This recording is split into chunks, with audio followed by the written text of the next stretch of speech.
let me tell you what happened real quick.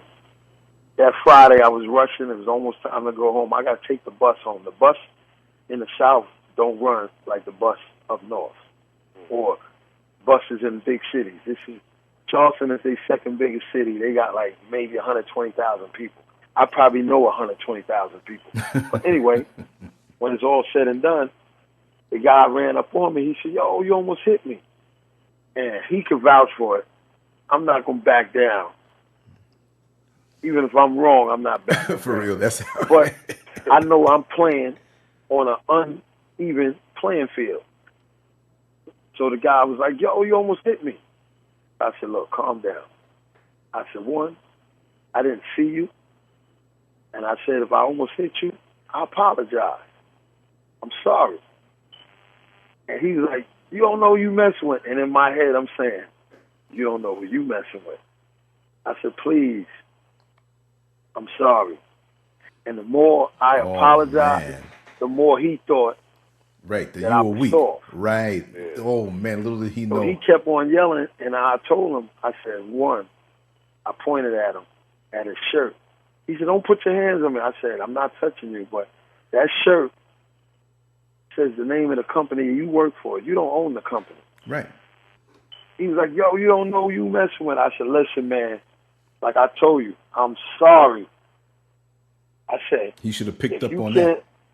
I said, if you can't talk to the crackers like that, please don't talk to me like that. He was like, what? You don't know. So then I said, what you want to do? You want to go outside the fence, off the property? He tells me, you got to come back here at 11 o'clock after I get off of work. So I told him, if I come back in here, it's dark at night. I'm going to put a hole in you. Plug his ass. And the lady was like, yo, just take it easy. And the black lady that worked there, she's all right, but she's not all right because I said, fucking white people in the South. She said, my daddy's white. I was like, I'm sorry to hear. But she took offense. She said, you New York people come down here, why y'all don't go back? I said, when y'all niggas down here going to realize that you can actually speak your mind? And they was talking about, oh, they got this prison down here. I said, man, fuck these niggas in these fucking prisons down here. And they were like, all right. I remember one time I was arguing with these dudes. They was like, oh, you go to this, they got a prison down here called Libra. It's a max jail. And it's like the worst jail in the state of South Carolina. And they was like, oh, if you go there, 5 Southern boys, 5 country boys will hold you down and rape you. So I started laughing. I said, none of y'all ever been to prison. I have. I said, I'm going to tell you like this. I don't know how y'all do it down here, but I've been in prison in New York. And you fucking sucker duck niggas down south ain't got shit on our prisons. I said, if somebody was to ever try to rape me, I'm going to stick this New York dick in all their asses. All these country niggas are getting fucked by a big dick New York nigga. Now they all scared in the face. I said, you think I'm afraid of this shit?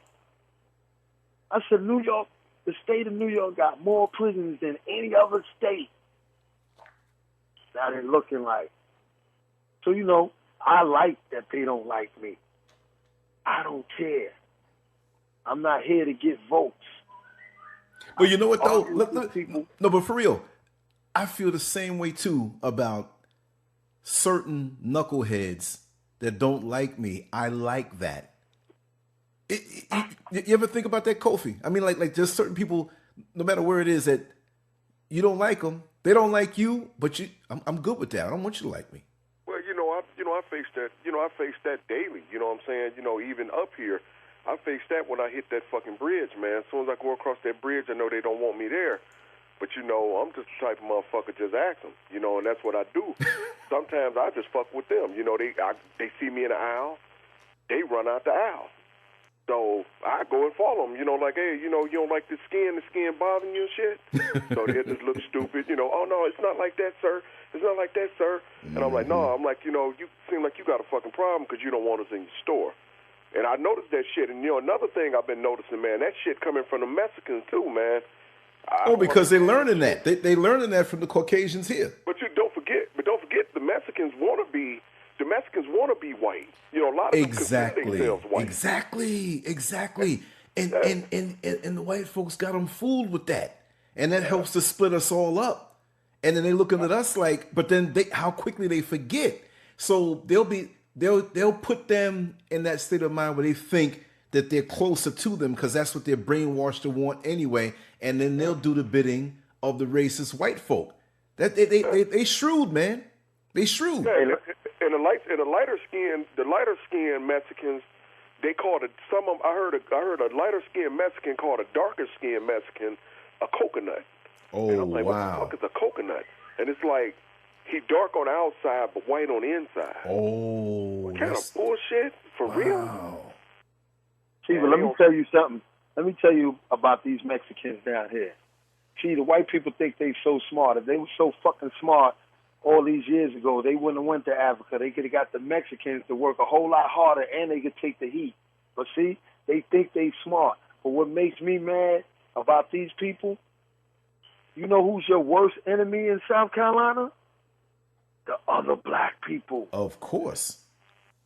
Ditto for Florida. Damn. Yeah. Ditto for Florida. And we feel it because, you traveled, Kofi, you intelligent, and but like for us to come from up there in New York and come down in the South and to stay, it's a stark difference when it's like putting your hand on the stove real quick. You feel it, but it didn't burn you. But you keep your hand there, it burns you. And it's like, it never ceases to amaze me, man. I know some good people down here, intelligent people, some conscious people down here, but they're far and few between. And let me tell you something. You get the racist whites that don't dig you. Of course, they don't like you. I mean, that what else is new? I mean, what else is new, right? But the black folks who, and I hate to call them black folks, call them coons or whatever, but those, when you mess up the order when you come down, your very presence, they can sniff it. It's like this. Check it out. Remember Michael Jackson's a Smooth Criminal video where when he first walked in the bar, everything got quiet. And you could hear the clothes rustling. And he took the coin and threw it. And it went into the machine, the jukebox, and then the music came on. But that same way when you come down, it may not be the silence, but it's that tension, especially those who are not conscious and they see that you're walking strong. Like, it's unacceptable for you to walk strong. I don't mean you flexing your muscles, but you're confident in yourself. You know who you are. You know your history. You're going to give respect, but you're not taking no shit. When they see that, you upset the order for them, and they already know, oh, we don't want no trouble. Don't come down here talking that junk, because it was all right the way it was. We know we've been taking a short.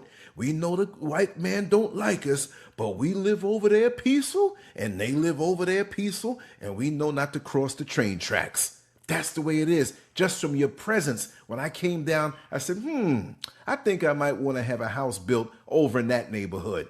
Why you want to go over there? Because I saw it's nice. I like the houses. I didn't know nothing about down here. I like the houses over there. Well, you know that's where you can't go over there. I said, why not? What are you scared of? Well, you gonna find out. No, they gonna find out. If I want to live there, I'm gonna live there. If I want to walk down the street at night, I'm gonna walk down the street. I don't care. And I'm gonna tell you one thing. Those very ones who they know you're not gonna take no shit. Number one, they know it. But they gotta still puff their chests out like they're gonna do something to keep the other coons in check. It's a fascinating thing. Man, that South life, man, got them motherfuckers brainwashed, man. Let me tell you what the difference is with Florida and South Carolina. What's worse than it's worse than South Carolina?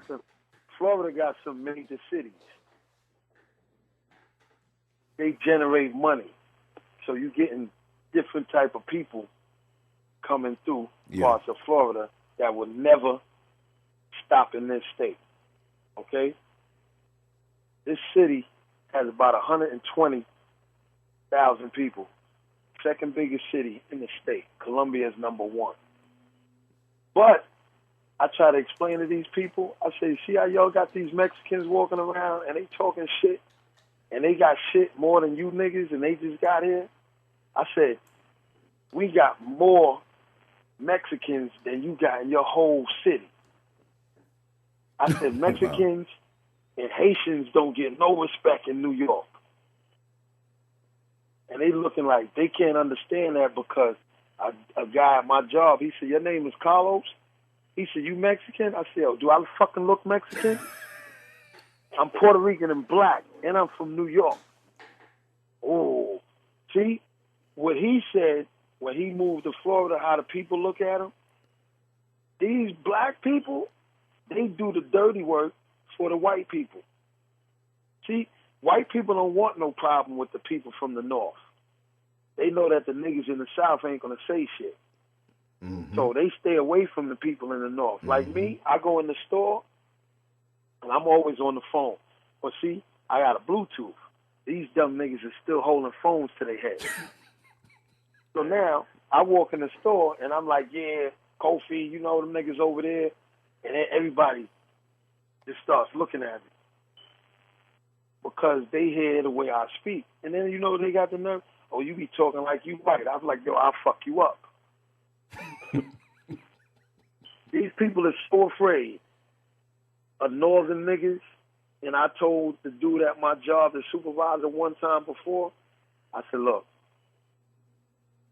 don't take offense to this, but I'm going to let you know now, I ain't a down south nigga. So shit that you say to them, don't even think about saying it to me. Mm-hmm. And he had the nerve to tell me, he said, oh, I'm not from South Carolina. Because, see, the people from Georgia and North Carolina don't like the people from South Carolina. South Carolina is, like, really uneducated. And I did my little homework. This is, like, number 4 in being illiterate. These people don't finish school. These are dumb niggas. Louisiana's another dumb state. They behind. But anyway, all said and done, he was like, oh, you can't use that word. I said what the fuck I want to say. I'm just letting you know. So he told me, oh, I'm not from South Carolina. I'm from Georgia. He said, I used to work in Smith. So that's supposed to scare me. I know what Smith is.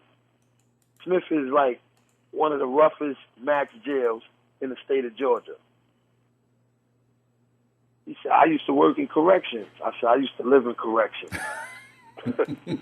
These people down here, they was like, you ever been to Rikers Island? I'm like, so what?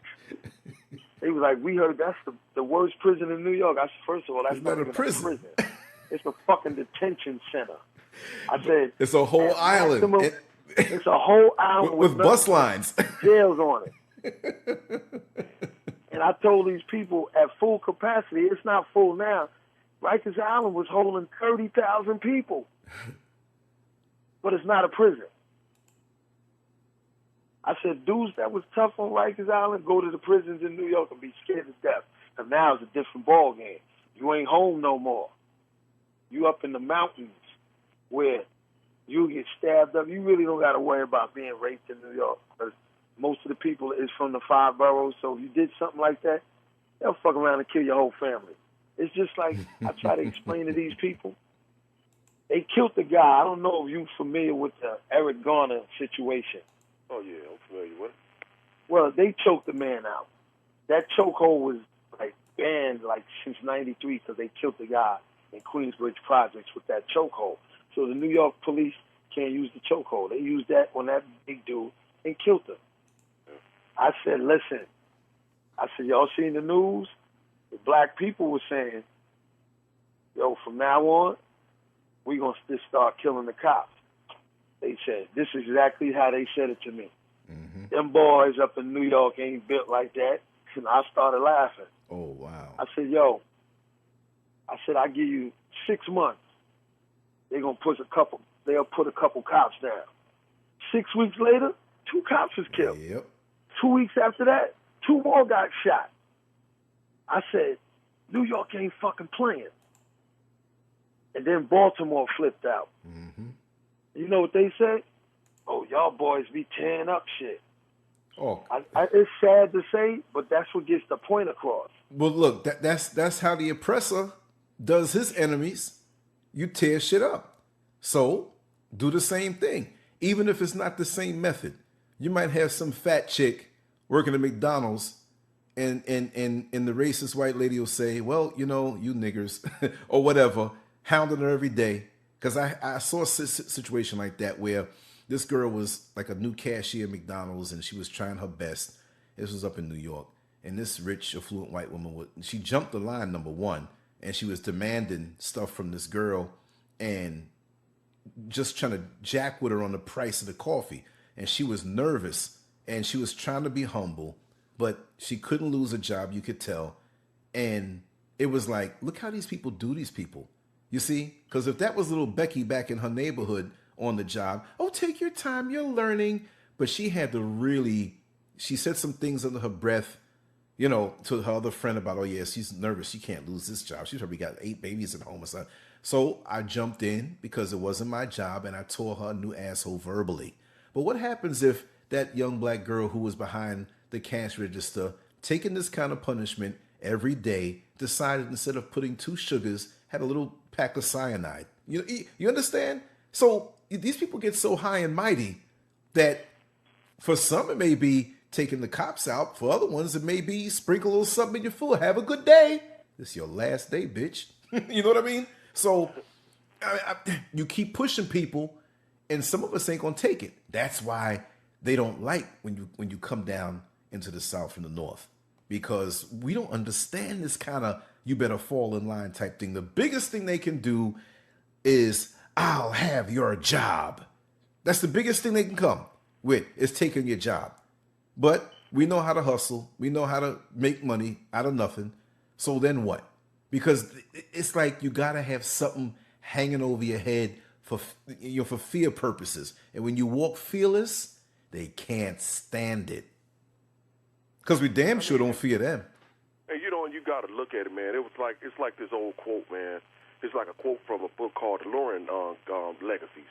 And that quote was, a place is only as good as the people in it. Right. Let's not forget, a lot of these damn places, man, got this white privilege going on. Yeah.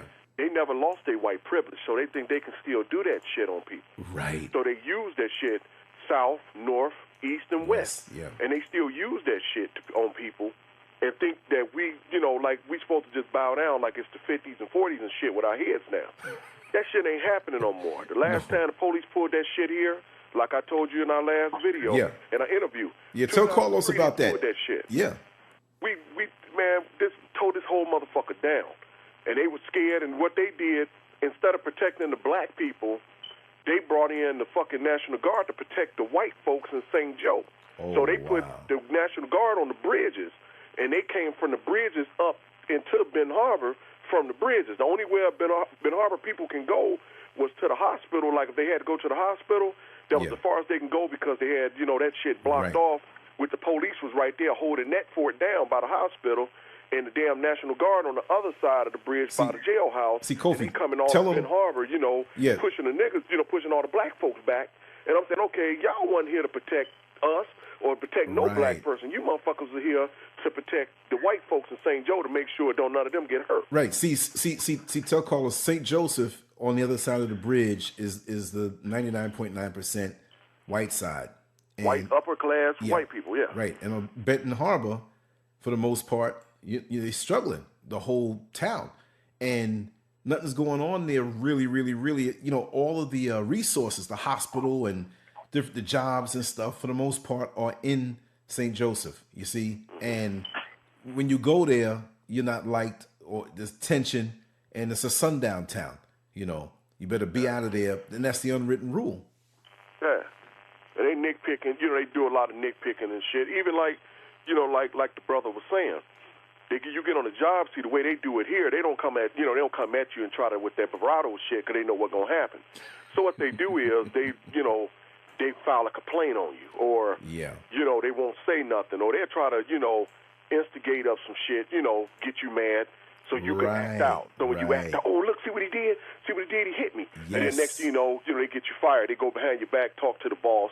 And he threatened to kill me. Right. Then they'll fire you. That type shit. They'll fire you off. Yeah. But it's mostly sneaky type shit up here. Everybody is sneaky. The white folks are sneaky around here. They're the type of people who smile in your damn face and they buddy with you. Real close buddy.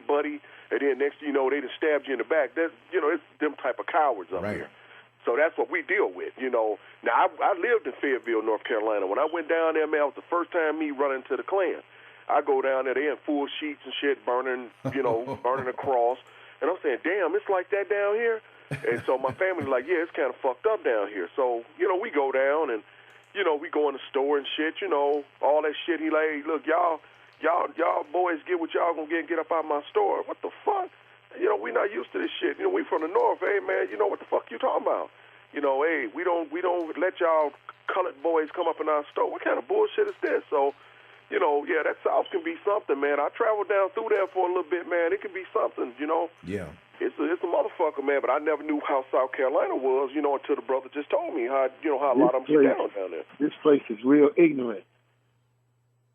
So real ignorant. So would you say a lot of the brothers is more like coonish, like? All right, let me tell you, I'm gonna be fair. The worst people down here is the old blacks. Yeah, they stuck in their ways, man. Yeah. And see, the young blacks, the ones that don't like it here, they leave. Right. And they go elsewhere. Even if they only go as far as Charlotte or Atlanta.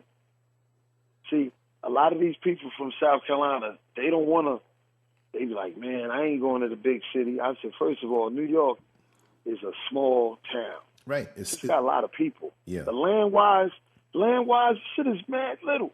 That's true. But we got a lot of people, and they build all the buildings straight up in the air so the people can fit. But a lot of people is afraid to go up north. See, that's the thing with South Carolina. They afraid of change. That's right. Then you got the young ones that stay down here. They only learn all the bad shit from the people up north. They killing each other. They don't know why. Let me tell you, articles this week and last week, which I found out years ago when I first came down here. South Carolina is number one in domestic violent homicides. These dudes be whipping these chicks' asses and killing them. Before I came down here, people told me that, yeah, they found a woman's body dead under the interstate and somebody cut her fucking vagina out. Oh, man. See, now, I told my mother, because my mother's the reason why I'm down here, but I hate this fucking place. As soon as I get some more money, I'm out. I'm going back to the snow where niggas got balls. With the siblings, baby. But let me tell you, listen to this. This is number one for domestic violent homicides. Number one for domestic violence. They number one for DUI, vehicular manslaughters. And they number one, the closest, the highest, hold on, let me make sure I get it right. This is a small city. Milwaukee is the biggest major city that's high on alcohol consumption. And they said there's no way that this state should be more than Milwaukee because they don't got enough people. See what I'm saying? Wow, pound for pound. See, like every year New York wins. No matter what, New York is going to be number one in everything. They got more people. Why? Because we got the most people. New York City wins every year for the dirtiest city in the United States. That's understandable. You got too many people living in a small area. It's always going to be number one for crime. You got more people. Right. Let me tell you, New York City, people keep saying, oh, it's 8-something million. Trust me. You ask him. We lived in New York. I was in New York for 46 years. Mm-hmm. I'll be 52 soon. Mm-hmm. Nobody gets the full census in New York. People don't answer the door. You got a lot of illegals. Some people just don't answer the door. It's got to be over 10 million people. Oh, much more. I say about 12. And then not only that, but the effect of all the people that come down to New York. Like, say, for example, Manhattan, which I won't say is the center because there's stuff going on in Queens, there's stuff going on in Brooklyn, Bronx. But let's say on a party night, which the most dead night in Manhattan or in New York is really more busy than, I would say, Orlando on its busiest night, right? And this is like the #1 tourist destination over here in the country between here and Las Vegas. Las Vegas has the most hotels, and this has the second after that in the country. But if you think about Connecticut, Pennsylvania, Long Island, you think about Philadelphia and Jersey, all of those, not all of them at one time, but a great many of them will get attracted to saying, let's go to New York, let's go to Manhattan tonight. There's something going on in Manhattan. And they drive in, they take the PATH train, the Metro North train, Long Island Railroad, the regular trains, they drive, taxi. It's jammed. And you don't even have to know what's going on. There's so much going on. Even if you think you know what's going on, there's stuff. All I used to do was put a little money in my pocket. When I was real young, before I was driving, I hopped the train and just go out there. And sometime back in the day, and you know when I was real wild, when I was doing them crazy parties and stuff, I would go out there sometime and hang out, not knowing where I was going, and be out there for 2 days. Crash out on some chick's couch that I met or some party. Oh, come on, let's go. There's a party up there on the 30th floor. And you go up there and it's a loft and it opens up. Now, I'm not into the drugs, but you'll see people on the coffee table sniffing cocaine and another person over there getting a blowjob, and they pull the dick out their mouth. Hi, how you doing? Oh, he's cute. And right back again like, oh, my God. And you in there. And they got some Japanese dude making sushi, and this is 3:30 in the morning giving me sushi. I'm like, yo, I love sushi. And some big bouncer, hey, man, you built, where you work out at? And you hang out there, all night, you eating, whatever. People are drugged up. I'm just saying that you don't know the kind of realities that you could run into in a place like that. So therefore, it sharpens your senses. It makes you sharp. It don't mean you're better than other people from other places. And I also have to say, you got a lot of punk ass New Yorkers who come down and never did nothing up there. Will never no gangster. You don't have to be no gangster, but just they act rough somewhere else because they got the New York hat. I'm from New York. They might be from upstate somewhere in Rochester. I'm from New York. Well, where are you from? Oh, I'm Rochester, man. You're not from the city. You know what I mean? But you know that's just some halfway crook. You know, that's some halfway ass crooks. Okay, and you know that because real gangsters don't talk what they do. Exactly. That's one thing. Exactly. And I wanted to ask y'all, this is what I really wanted to ask y'all.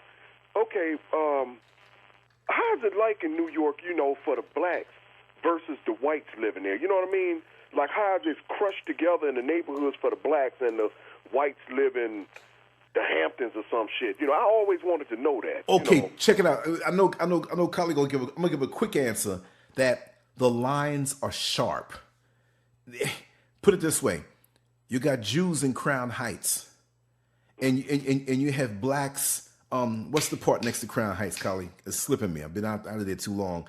On one side you got Bed-Stuy, and the other side you got East Flatbush. Right. You'll have Caribbean blacks, American blacks, and you'll have one block. I forgot what the block was that separates the Hasidic Jewish neighborhood. And Eastern Parkway, but there's another little street, and they patrol their blocks. Or you put it this way: growing up, it's a little different now since gentrification happened in Harlem. But remember the movie, Kali and Kofi? You might remember Across 110th Street. Do you know what that meant? 110th. You skipping in and out right now. Okay, Across 110th Street, the movie. Yeah, I remember that. Okay. I don't remember what the movie was. It was some old blaxploitation movie, but 110th Street was the unwritten border and boundary of where cabs didn't go, because that's Central Park North, and that's Niggerland. Once you pass 110th Street, the cabs didn't want to go. They'll drop off up there, but they're not picking up. And now it's changed because, you know, Bill Clinton has his office on 125th, and now white folks are buying up Harlem and everything. So now they're walking around, jogging in the morning, whatever. But it was a boundary. So people are crushed up on each other. But it's like this. Wherever you come from, it's like a roach-infested kitchen. When you cut the lights on, they know exactly where they're going. They know their place. So while you may work amongst people and you may have the Caribbean cleaning ladies who work in a big company cleaning the offices, and after the office had some big catered party, they leave the food out, and you see these ladies coming home with garbage bags of all this rich food that they couldn't afford. It's like everything works close and tight together like the inside of a Rolex watch. Everything has its place, and you can watch the city breathe. It has a certain pulse to it, but it's very intricate, and you can know when something's out of place or something don't look right if you live there. Not that we should be limited to where we go, but like, say, for example, oh man, you know when something's out of place up there. You just know when somebody don't belong in a certain spot, but they're not going to come at you the same way they would in the South with the Klan. It's like, okay, they'll watch you, and then, you know, the cops are gangs up there. They will come at you, but it's not going to happen all the time. If you know how to blend in, you good. It's like if we went out to Brooklyn, we went out to Bronx, whatever. If we just blend in, and people like, we don't know them guys, but we blend in, and we all see. There's a certain walk New Yorkers have who really come from there. You see, and you can tell. And sometimes even down here, I can look at a person and damn near tell, I think he from the Bronx, or he from Brooklyn, or this was from Queens. There's a certain walk. Space is at a premium, if you notice. And when they come down here to the South where there's all the space, we still walk close to the walls. We still walk tight. We still walk a little faster, you know? And a lot of folks notice that in other places. There's a lot of different things that go, that when you come out of that place, you really see it, because me being down, it's like I'm Superman down here. I was Clark Kent up in New York. I was a regular dude, you know, on certain levels. I come down here, it's like it's so slow. I got to do something great. Because y'all like 4 steps ahead of every damn thing. Yes, because our radar is trained because we come from a different atmosphere. That's really what it is. Things are happening faster. Let me ask you a question. Mm-hmm. Have you ever been to New York? I've never been to New York. Never. Let me tell you about New York. I don't know how old. We're gonna bring you up there, Kofi. We're gonna hang out. Yo, how old are you? 41. Okay, see, you younger than us. We got you by a decade. By good 10, 11, 12 years. Let me tell you what's the difference in New York. New York is number one with women to men ratio. I think at one time like 15 women to 1 man. If you go to New York and you got a woman with you, you really could get into a whole lot of shit. See, me and him from up there, so everybody's gonna know you through somebody. See, but if you came up there and you with your girl or your wife, or even just a female that's a friend of yours, because these people don't know you, women will walk up to you and be like, who you?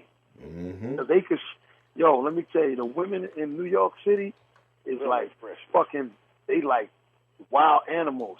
They can smell blood for miles, and they can smell that's new meat. And they'll look at it like, shit, I don't care if he got somebody. And see, let me tell you what these women will do. Since you are out of towner, they'll tell their husband or boyfriend, oh, that's my cousin from down south or from somewhere else. And those dudes, because there's so much other things to do up there, they'll see you and won't pay you no more. Oh, that's her cousin. Fuck him, whatever. Let's go over here, and you breaking her back. They don't care. But see, like you mentioned, the Hamptons, people got a misconception about the Hamptons. Right. See, I drive trucks, and I used to deliver building supplies.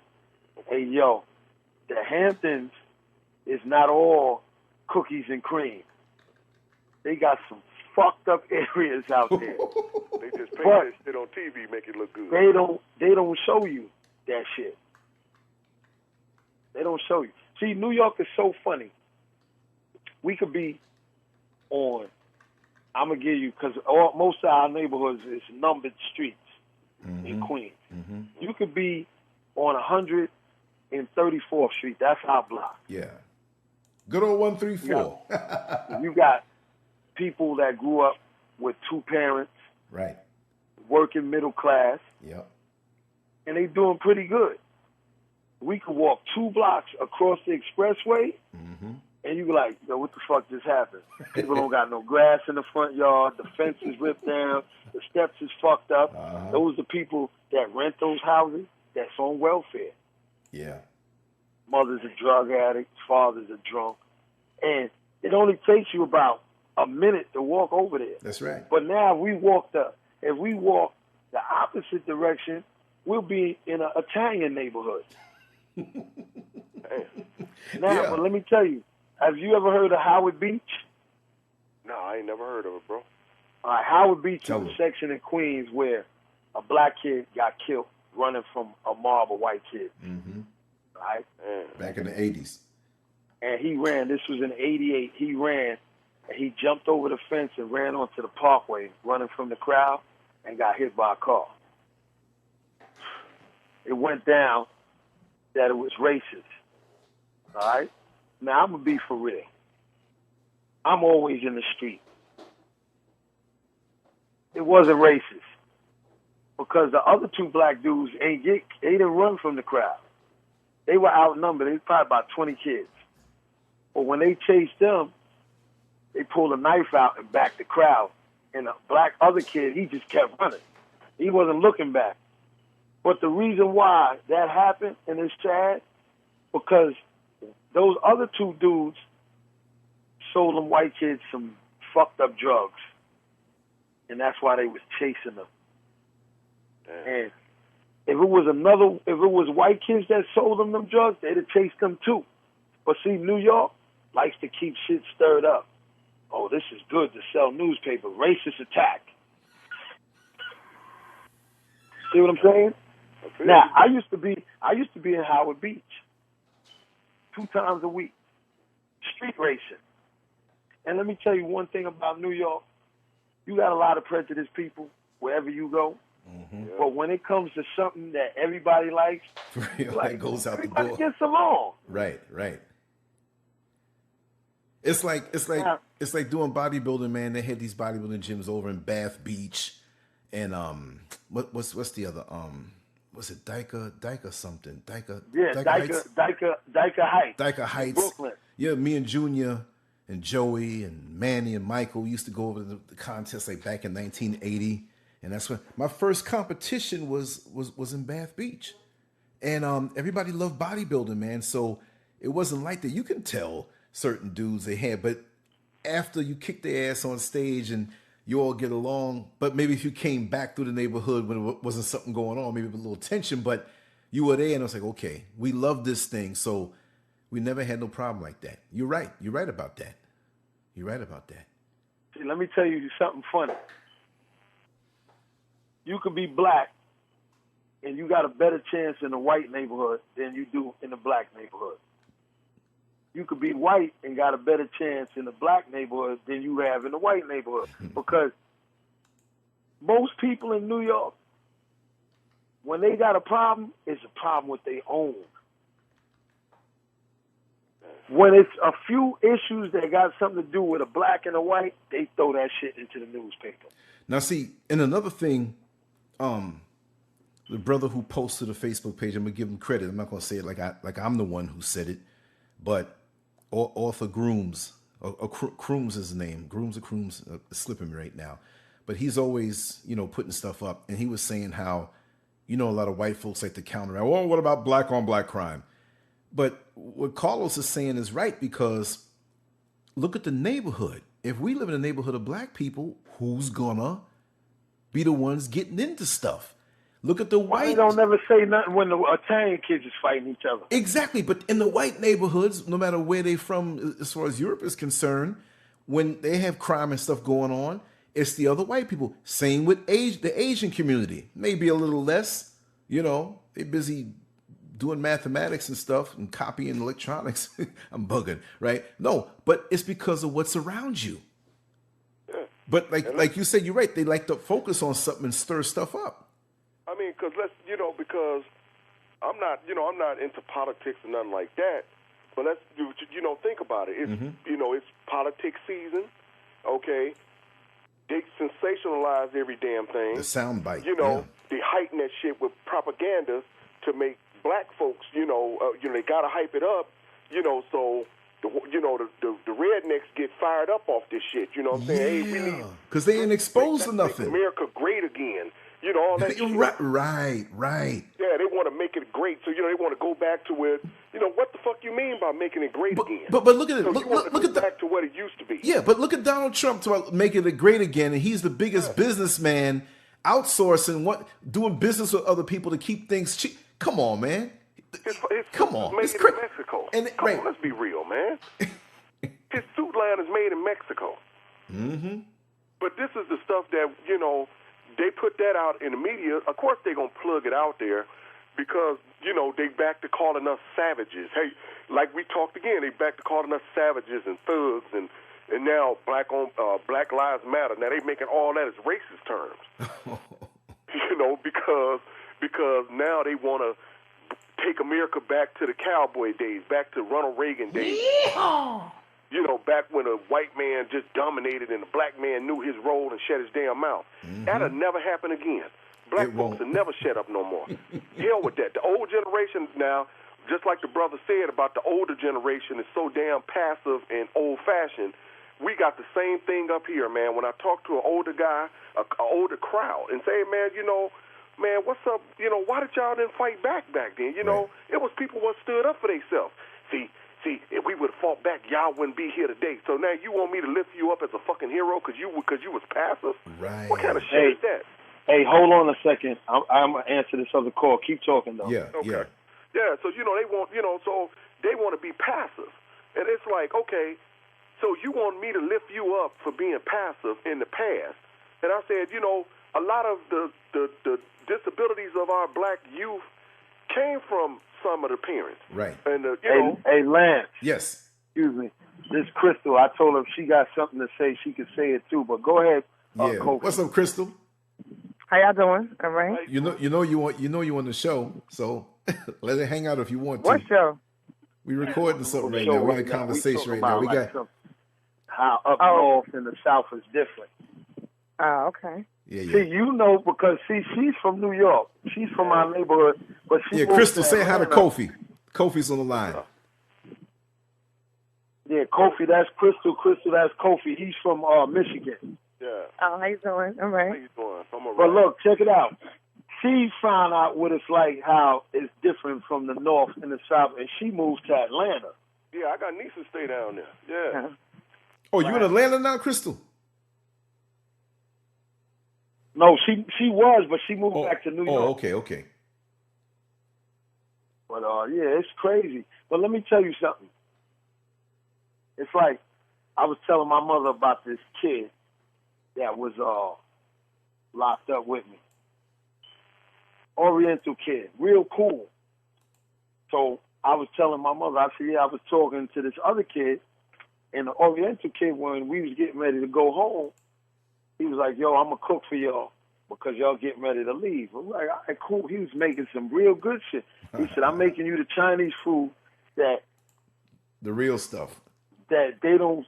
This is not what they'll serve you in the restaurant. Like, oh, shit. But this dude was a nice dude, but he got 42 years. Oh, damn. He got 20 in now. He's not going to do the whole 42. He got 14 to 42. Anyway, I told the other kid, I was like, yo, you know what this dude is in fucking jail for? He was like, nah.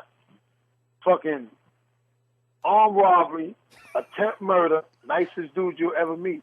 But you know who he was doing this shit to? The other Asians. Mm-hmm. They don't bother.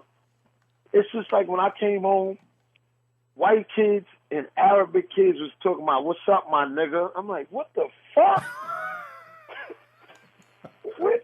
I've been going that long? I'm like, yo, this shit is crazy. Let me tell you, I came home, you know who I almost had problems with a lot? fucking lesbians. Damn. They looking at you like, what you look at? I'm not looking at your girl. At one chick, we was in a pizza shop. She giving me the ice grill. She got on the L.A. Dodger jersey. She got a blue bandana. She a Crip. So I'm looking at this little bitch, and she looking at me. I'm not looking at your girl. I'm with somebody, even though that was just a friend of mine. So, yo, when we was walking out, because the girl that she was with kept looking at me. I just came home from jail. Anyway, when I was walking by, I said it to the feminine one out of the two, and I wanted her little boyfriend, girlfriend, whatever you call it. I said, at the end of the day, you don't got a dick. Now this bitch is mad. Her shit might stay hard, and mine might go down. I got to pump them back up. Get up, nigga, get up. But that fake dick ain't a man dick. Don't get it twisted, little bitch. And I can fuck you up. I'm 285 fucking pounds out of the penitentiary, bitch. That's who I have problems with. Niggas, I don't pay them no mind. Niggas be like, nigga don't want to get embarrassed. But these chicks that with these portable dicks, they be thinking they tough. But yeah, you come, yo, we gonna get you to New York, man. Yeah. Tell you, We need to you do gonna it. be like, oh damn. Damn, cause you know, man, like, cause I'm just thinking of that shit, man. But really, it's like us against everybody, man. Yeah. Everything is focused on us. The media focused on us. Everybody focused on us, man. And you got to ask why. Why is everybody focused on? Because they're afraid of us because of the potential that we have in us. Melanin envy. But see, let me tell you what's so funny. I'm not sure on the numbers, but I think it's either 12. We make up 12 to 14% of the U.S. It's more than that. Yeah, I think it was like 13%, I think. All right. Yeah. I'm going to make something funny. What would you rather be scared of? 2 5-year-olds or 30 NFL football players? No doubt. So this what people see, black people that got some kind of system. There's two types of black people. You got black and then you got niggas. Yeah. Niggas are them dumb motherfuckers. Chris Rock. Now see, here's the example I'm making here. When it's all said and done, why would you be afraid of the small amount of people? Exactly. But you want to know what it is? When you look at it and see what makes me mad, you got a lot of black people that help to keep us down. Yep. Like some people that say, oh, Lance made a lot of money and he moved out of the project. Oh, Kofi got a job making $75,000 a year and now he don't hang around us. Why should you? See, I don't got a problem not fucking with them bum-ass niggas. Let me tell you, this is going to make you laugh. Lance, I'm going to tell you this. Now, Kofi, it's hard, but I'm going to make sure that next time I'm up there, I'm going to take pictures. And these niggas is dumb enough, they're going to let me do it. Damn. You know where the supermarket is on 135, right? Yep. Years ago, we used to sit on milk crates. Right? A lot of people don't know it's illegal to sit on a milk crate. Because if you read it, it's like, you're not supposed to. This is federal property, and anything that didn't have nothing to do with milk, if they really wanted to do something, you could be in trouble. But these niggas stepped up in the neighborhoods. They at an all-high bum level. They got recliner chairs and sofas on the block. Oh my God! Not comfortable not doing shit. Oh my! You know what they do when they leave the block? What they do? They flip it over so when it rains, it don't get wet. Man, I said, what is this? The fucking wire? Oh my God! I was on the block, niggas like, yo, have a seat. Nah, I'm good. I'm not sitting on that sofa. In the street. I'm sitting on the shit, and you know you got them sofas. You got them sofas that all the seats recline. So you might have the guy in the middle might have his footrest up, and the other ones are just sitting. I'm like, oh man. It just ain't doing shit, just there. No, but listen, they drinking. Now, let me tell you how New York is. See, I'm not an alcohol drinker. But my brother was like, yo, I need you to go to the liquor store for me. I'm like, yeah, all right. Yo, you got to go now. Like, why I got to go? He said, because the liquor store closed at 7 o'clock. That's a state law in South Carolina. 7 o'clock. You know what time the liquor store opens on Liberty Avenue, Lance? Oh, don't tell me. Don't tell me. It used to be 8 o'clock in the morning. 8 o'clock in the morning, man. But then they changed it. They changed it. Now they open at 7. They're missing business by having it open at 8, so they had to get it earlier. Oh, damn. Yo, you could go to some liquor stores that might not close till 2, 3 in the morning. Oh, of course. Of course. You could have 3 liquor stores within a 2-3 block area, and they all are getting money. All of them. Everybody, it's just like everything in New York is so one-sided. It's just like I'm down here at the DMV. People are like, oh, man, look at this line. It'd be like 12 people on the line. And I'm laughing. And they be like, I'm like, y'all ain't never seen a crowd. They was like, where you from? I was like, New York. I said, yo, the line will be out the DMV and down the block and around the corner. They were like, for real? Let me ask you a question. Because, see, I don't go to clubs, but I used to go to clubs when I was younger, and then I used to work in a club as a bouncer. What's the biggest club you ever been to? Oh, for Kofi or me? We talking Lance or me? No, I'm talking to Kofi. Man, you know, probably, man, you know, I'm from 11,000 people town, so shit, the club don't get no packed in probably about 150, probably 200. All right. Hey, Lance, you know that club that's over there by 91st Avenue right off of Suffolk? Yeah. You know what they hold in that club? How much? I know it's $3,700. Wow. Damn. Hey, yo, I used to be in there working as a bouncer. And that's legal. That's legal. You know they get more in there. And we need 40 male bouncers and 10 females. Now, see, let me tell you, I've been in there a couple times for parties. If we don't go in there together, I'm not going to see you. Imagine being around over 3,000 people. That's a damn sporting event. And see, let me tell you why it's so big. Because clubs in New York usually be old warehouses that they just fix up, and they huge. Big-ass clubs. You be like, you look and you see the thing on the wall, like fire capacity, 3,700. I'm like, that many people's in there? The floor be shaking. You be like, yo, they got 3 bars. You got the VIP section. See, now you in the VIP section. That right there is going to have women looking like, yo, who that? Because, see, you got people that's in the VIP that people don't even know. That might just be some popular dudes or might be some drug sellers. Mm-hmm. And they in the VIP and the chicks is walking by like, oh, shit, the niggas in the VIP? Who that? Now it's on. And then, you know, it's a car show. Everything in New York is competition. Oh, I live in the best neighborhood. I live in the baddest neighborhood. Oh, my neighborhood got a higher income than yours. Well, mine's got more murders than yours. It's always, it's lopsided. There's nothing in the middle. Always the worst.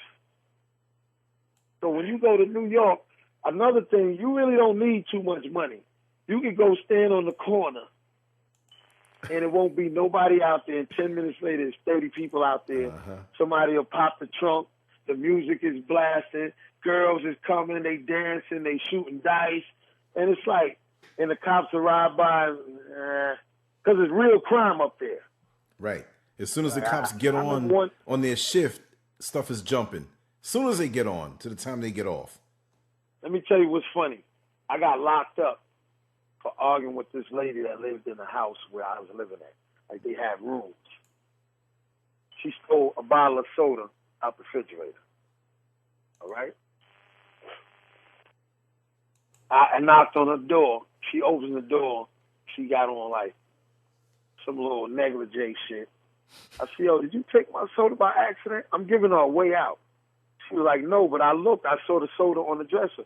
So I pushed the door and knocked the bitch on the floor. I said, bitch, I'll kill you. She said, oh, my man bought that. And see, when I go home, I take my contact lenses. I had these thick-ass bottle glasses. And I think her man thought I was soft because I see him, hey, how you doing? Because I was living in another neighborhood, and I don't want them to know that this nigga is on parole. Right, right. So hey, how you doing? So I think her man thought I was soft. So I'm saying, I said, as big as you are. Man, I said, if your man bought that soda, when he bought it? Oh, he got it last night around 11 when he came in. First of all, the fucking store closes at 9. A lot of stores don't even sell Crush.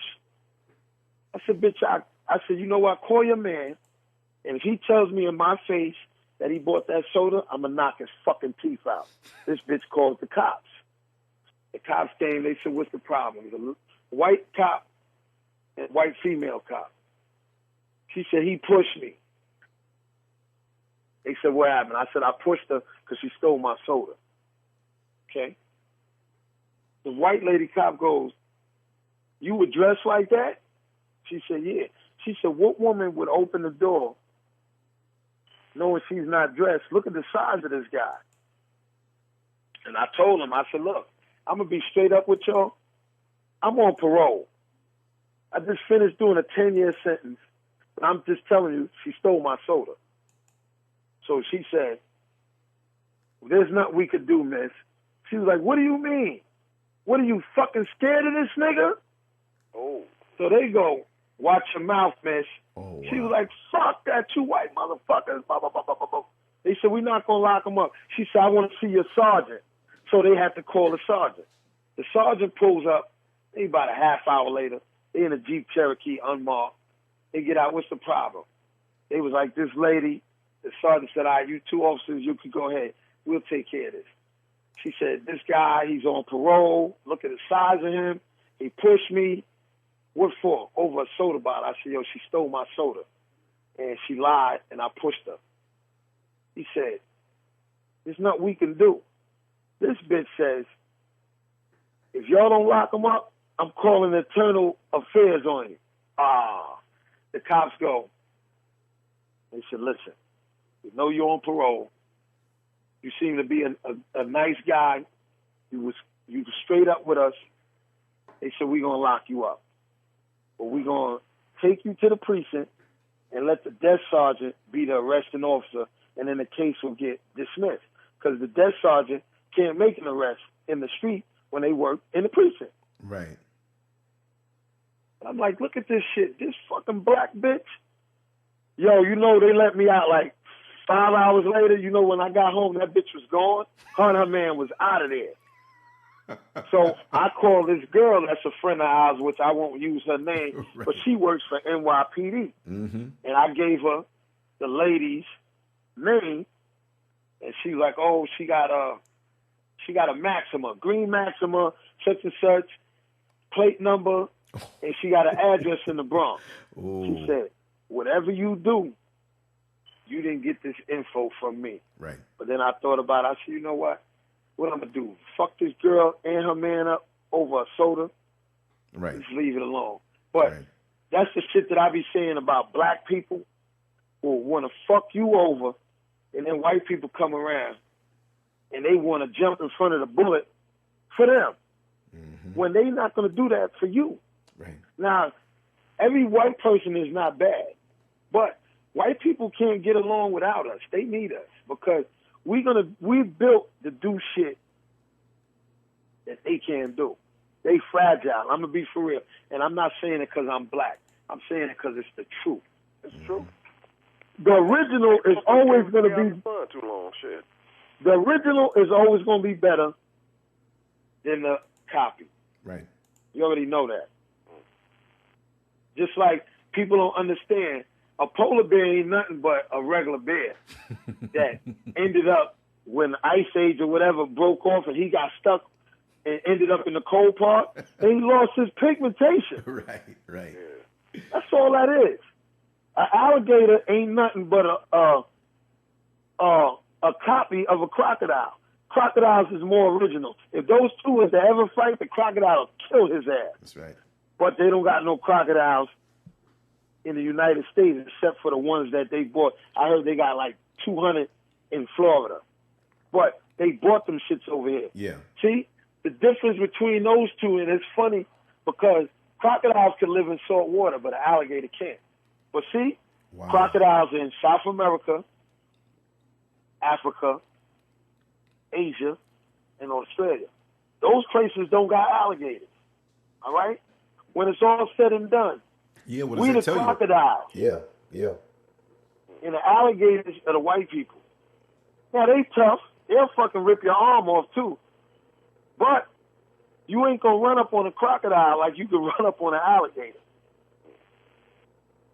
And as long as people don't realize that we the first to be here, like if you take the map, you look at a flat map of the world, Africa's in the middle. Squeeze it together, it fits together like a puzzle. Mm-hmm.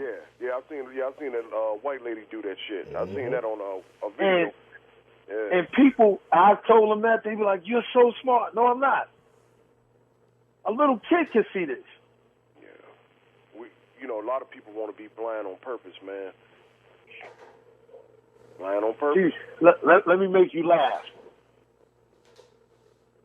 Everybody that's black don't got a big ass dick. We already know that.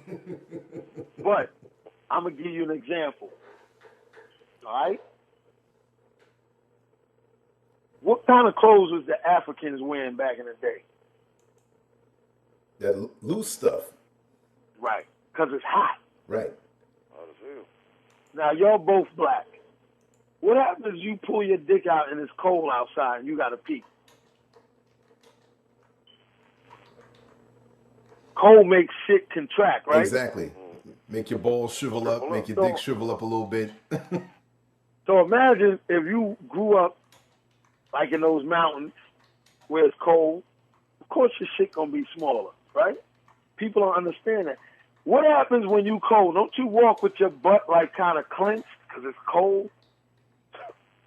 That's why these white people asses, see, y'all laughing, but it's funny, but it's true. It got some truth to this. And people be like, I never looked at it like that because y'all don't never take time out to look at shit. See, we in New York, we be moving 100 miles per hour, but we see everything without turning our heads. Yeah. See, the people in the South, they be walking, they got their head down when the white people come around. Only time I walk with my head down in New York is when I know I'm in an area where it might be shit on the ground.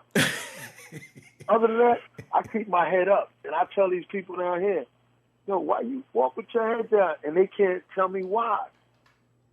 Well, I know why. Because when y'all around the white people, y'all wasn't supposed to look at them. And throughout the years, y'all still breeding that shit. That's why I said a lot of the, some of the younger, I'm not going to say all the younger generation, but some was taught from their parents, and their parents learned from their parents' parents. So that's why I always ask older people, I said, did your grandma and them, this stuff, a lot of this stuff was trickled down from a lot of them, coming down, right. Teaching them stuff, teaching them don't do this, don't do this, don't do this, do this, this, and this. Okay, my mom taught us, say, hey, don't, if police do something to you or grab you something, don't resist. Mm-hmm. Shit, we resisted, fuck them, because we just from a different time. Why you resist that police officer? I'm not finna bow down to this damn police. He's human just like I am, and that's the way I had to look at him. But a lot of people are taught to, they taught this shit. This is a taught thing, man. The weaker people, a lot of them been taught that shit. Some just, like the brother said, some just want to be like these white folks. They want what they got. Think about it. A lot of times when you see a black man don't like another black man, mm-hmm. it's mostly over superficial shit, man. Yeah. The clothes he wearing, the car he driving, the house he live in, the woman he with. That's true. Just, or the money he keep. Just simple shit. All those things can be gone, man. But at the same time, we the same damn color and everything else, but, a lot of us treat each other, you know, worse than we get treated by some white people sometimes. I'm not going to say that because I know where I'm living at right here. See, where I live at here, you know, we get that, you know, blacks don't like blacks too much because of the superficial shit. Yeah. But we know once we hit that bridge, them motherfuckers going to treat us worse than we treat each other over here, period. So that's why I won't say all people. Right. But where I'm from, I don't know what it's like down south, you know, besides me going to Fayetteville back in the day or living there for a while. Right. But, yeah, that south, you know, a lot of that south shit, now I've seen some of them passive as shit. And I seen some just went against the machine, like, fuck it. I'm going to fight the police. You know, I ain't bowing down this shit. Right. This ain't civil rights movement no more. We going to fight back. You know, what's funny, you mentioned that you seen the KKK in North Carolina. That was my first time seeing the motherfuckers in Fayetteville. Now, let me tell you something. I ain't the roughest nigga in the world. Yes, you are. I'm far from soft. But see, if the KKK wanted to prove something to me, come to New York City. You got some white people that will fucking kill them. Because they be like, you ain't going to have these niggas mad at us. We good with them. See, they know not to come to those big cities. Let me tell you something. You'll never see the KKK in New York City. You won't see them in fucking Philly. Shit, you won't see them in no hood. You won't see them in the hood. You'll see them sitting somewhere in the field. When I was in Fayetteville, I seen the motherfuckers in the field. I was on a bus in a Greyhound getting off the Greyhound. That's when I seen them. Them motherfuckers in the field. I didn't see them come in the hood not one time. You know, you go to the courthouse and get protected and shit at a courthouse or something. Right. You know, that's far as they gonna go. I'm gonna tell you a city up north that they'll come through and I feel they'll be all right. Boston. Ooh. Well, shit, you know, that's like a stronghold for the motherfuckers. Most of the, you know, a lot of the doctors and lawyers and shit probably KKK members, they damn self. Let me tell you, Boston, Massachusetts is like the South. Those some racist motherfuckers up there. You be like, what? Hey, yo, let me tell you, we had a dude come here. I won't say what kind of work because it'll give it away, but he's a contractor, and you know, we were sizing up certain parts of the house that we want to have, you know, done over. And it was stuff that I couldn't do. And he felt real relaxed. We started talking about, it's funny because the dude, I was 51 at the time, this was last year, and he was 53, so he's got 2 years on me. A little heavy set, white dude, real polite. And I had the radio playing in the back, and some hip hop music came on. And he was like, oh man. He's like, I noticed your accent. Are you from New York? He was real polite. I said, yeah, I'm from New York. He says, I'm not assuming, but I'm hearing the hip-hop music. Are you into hip-hop? I said, yeah, I'm an old hip-hop head. Your phone's skipping, Lance. Oh, okay. Yeah, let me get a little closer to the mic. That's what it is. Okay. Yeah. So, I got to do the levels on this. I'm always trying to perfect this shit. But anyway, so he says, oh, I love hip-hop music, and I grew up listening to it. And I'm like, in my mind, like, man, you grew up in Orlando, Florida back in the day. How'd you grow up? You know, unless you hung out with some dudes and it had to be watered down stuff. It wasn't original. You had to be listening to New York stuff. So he was like, yeah, but he named all the clubs and different things from back in the day. Come to find out, and even later on, I confirmed that this dude was like break dancing, but he really loved it. Like when you talk to him after a while, it was like, this dude is not some white dude trying to be black. This dude really loved this thing. This dude was passionate about it. He didn't want to leave. He kept talking about the stuff. So he said, listen, at the time before it disintegrated, and I had a red, black, and green flag hanging out, and I'm going to put another one out there too. I'm bold, right? So he said, listen, we started talking about racism and stuff, and I asked him, I said, man, you know, me and you in the same age group, what was it like back in the day from your side? Because he gave the whole we're all human beings type stuff, and I don't really like it. Like, he said, I'm going to tell you the honest to God truth. He said, I'm going to say the streets. He said, I grew up, and you know, everybody know it, I live right off of Hiawassee Road down here. Mm-hmm. And he said, I grew up right off of Hiawassee and Colonial, which is Route 50. And he said, honestly, Lance, 90% of my neighbors and all who grew up around me, if they weren't straight up in the Klan, active members, they were 100% supporters. And he's like, most would never know that. Most would never know that. Now, let me just take a commercial break and say what this other woman who rode my bus, she did not want to really get on the recording. Very intelligent lady. She has a voice that if you hear her, she sounds like Whoopi Goldberg, real cool, just the way she talks. Very intelligent. And we were driving, and I'm name dropping so people can learn from this. You're not going to see this in the history books because Orlando is supposed to be all about Disney and family friendly, and they want to erase as much as of that stuff as they possibly can. And I'm telling you, I'm going to start going around my camera and start talking to some of these old black folks down here that don't mind. If they don't want to be seen, they're going to be heard. I'm going to record it because this stuff is dying and they want it to die. And a lot of these folks are afraid to talk. Through Valencia College, where the 37 bus goes through and the 21 bus goes through, right? They used to have Klan rallies there before the college was built. It's a big open, nothing but woods and stuff there. They tore it out and they put Valencia College West there. They have East Campus over on the east side. And we drive through there. And she told me, and she's about 15 years older than me, she's like, yes, they used to have Klan rallies over here. They used to kill some blacks over there, but they had big rallies over there. And nobody would go over on that side at certain times. You don't want to go over there. And some of the kids would go over and peek from the trees through the woods and see them burning stuff and in circles and congregate and have their hoods. And the hoods would be off too because they're over there in their own little privacy. But this guy was saying that 90%. He said, don't get me wrong. I'm not saying 85%. I'm not saying 50%. I'm saying at least 90%. If they weren't in it, active members as far as wearing the hoods and in it like that, they were supporters who just didn't have the time to get into it, but they were like, listen, I can't make the so-and-so, but I'm donating my money too.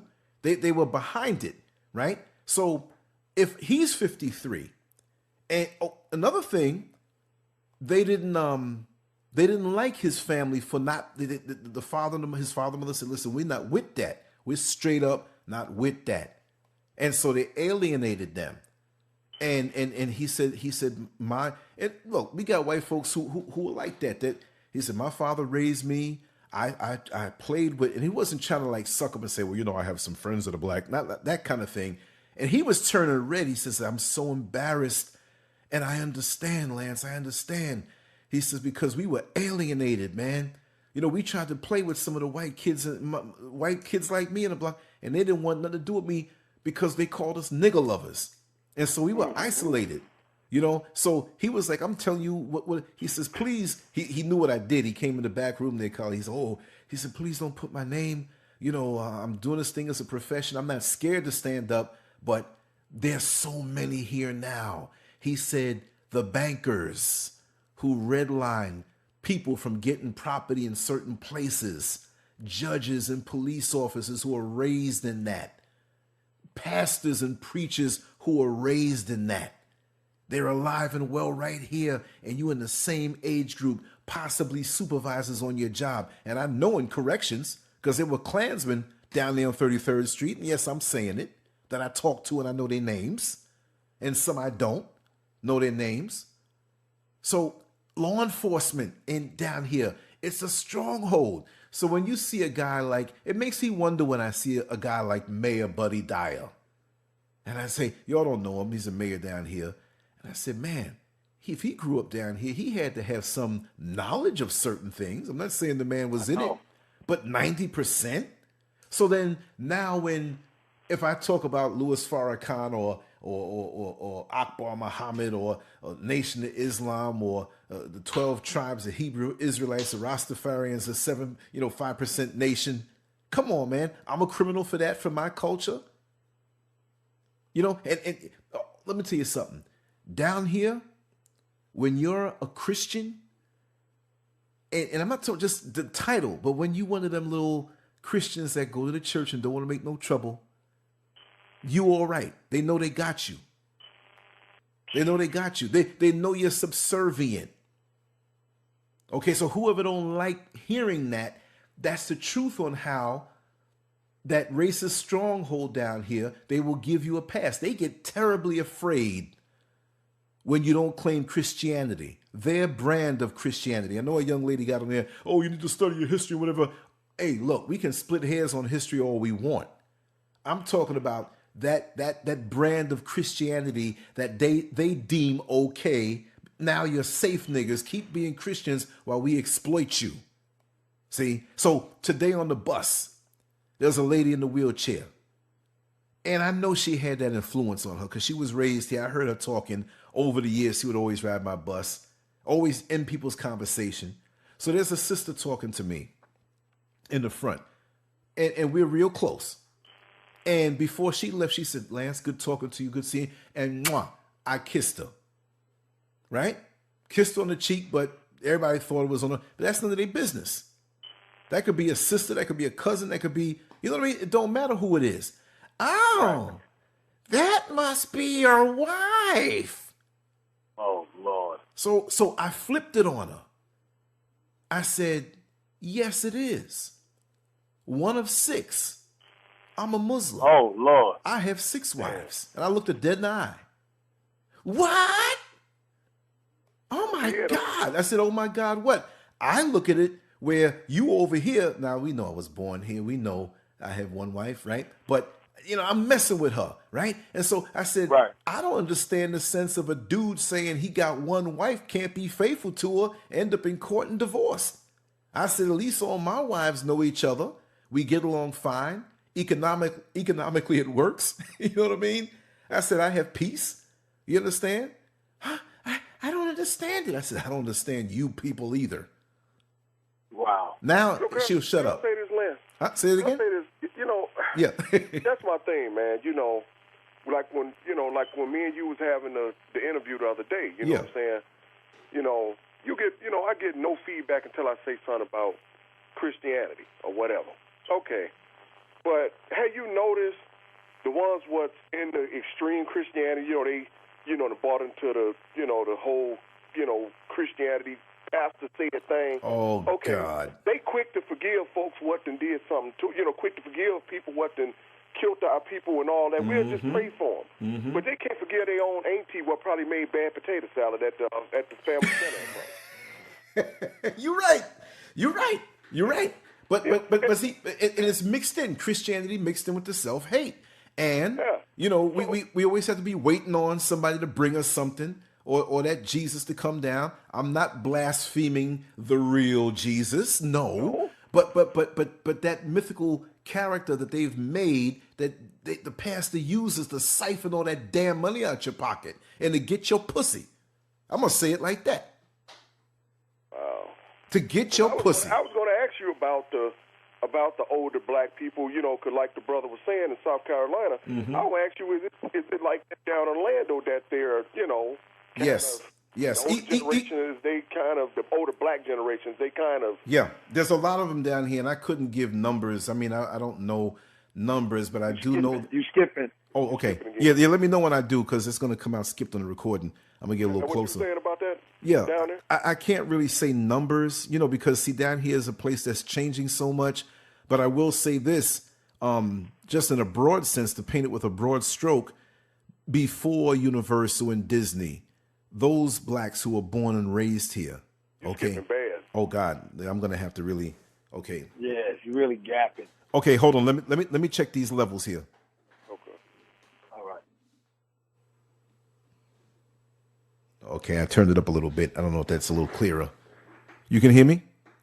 You was okay for a minute and went to skipping again. Okay, let me see. I think it's a part of the mic. This stuff I got here, man, it's like so sensitive. Let me get over here. Hate to do a sound check in the middle of a good conversation, but is it skipping bad now?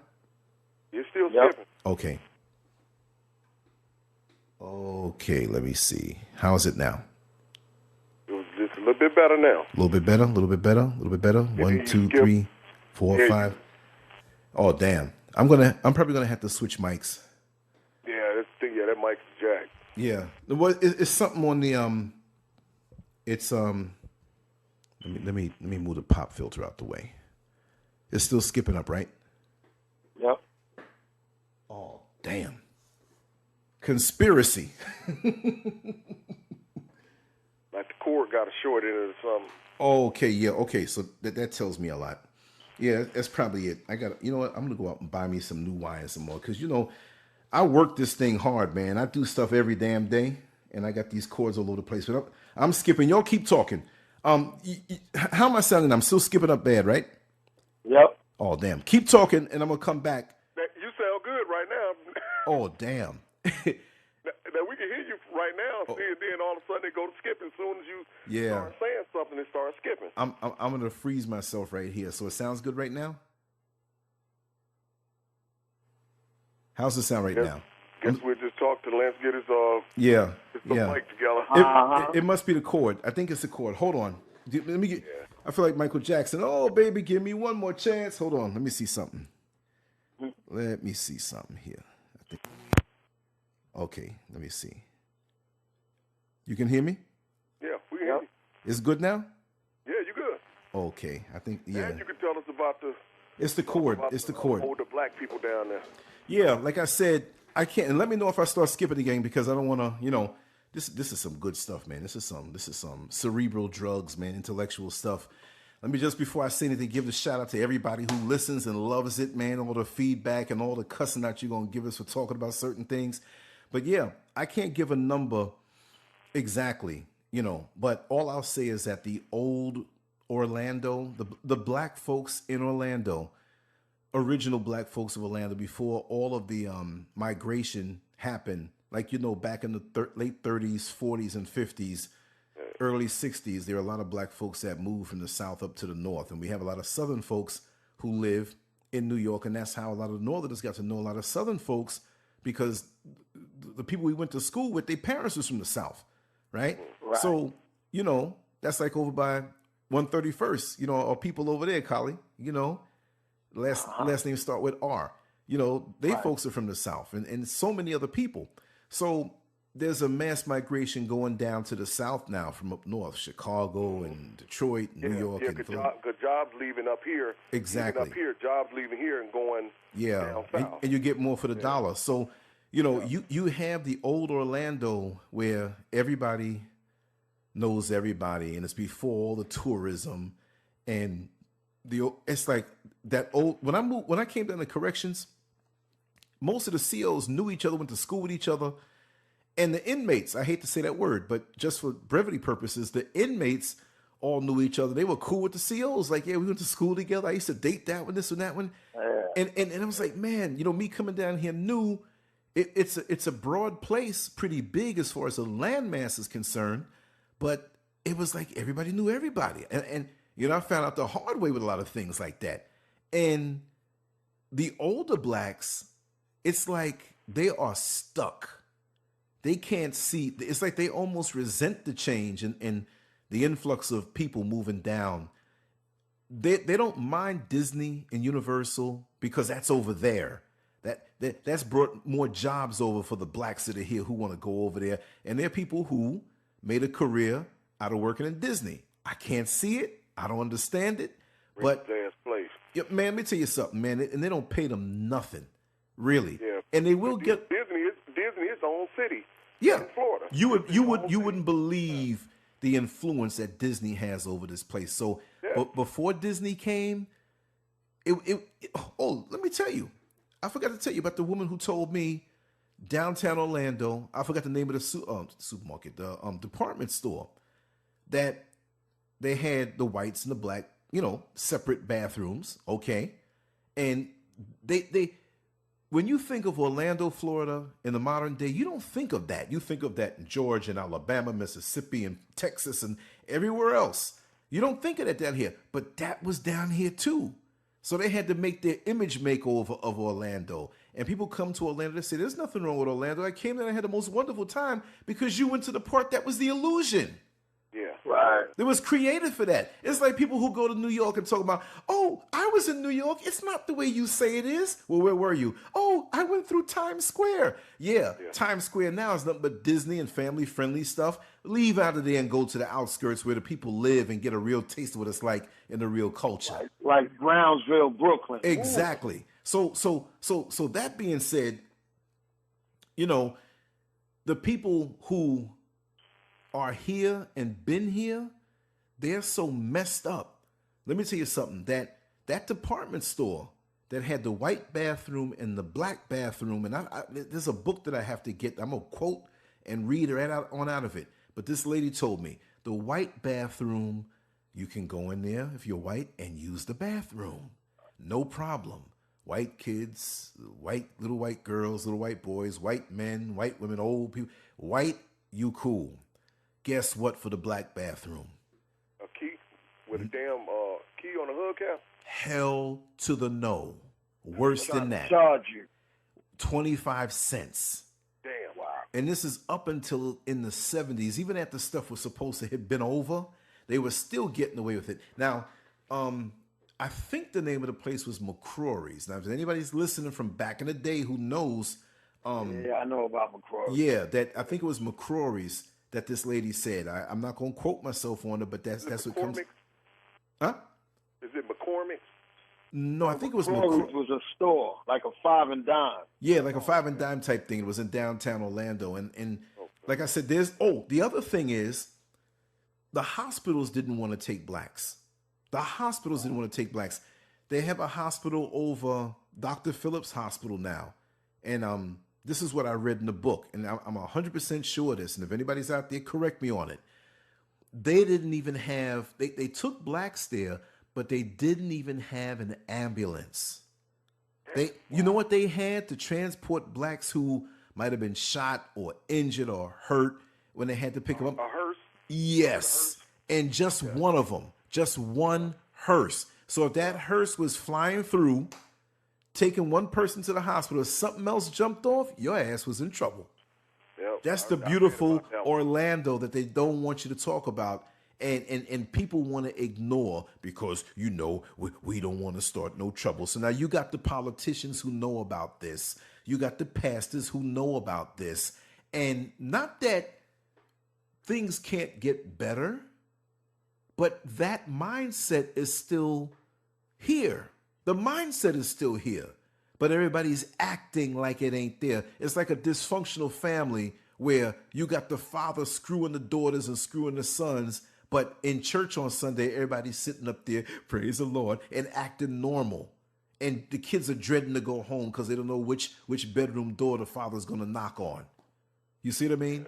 It's a very dysfunctional place down here. And depending on how you come off, if you come off like them, and I'm not going to say and lump everybody into one category, but if you come off like them, you know, like if you see the old church ladies, like one lady came to me early today, yesterday, there was a car that almost hit me, man, ran right in front of me and smashed into a wall. It's like, do it like 60 miles an hour, boom. And if I didn't see it with the peripheral vision and hit the brakes, it would have hit me. I would have had a little vacation. I could have really been recording then.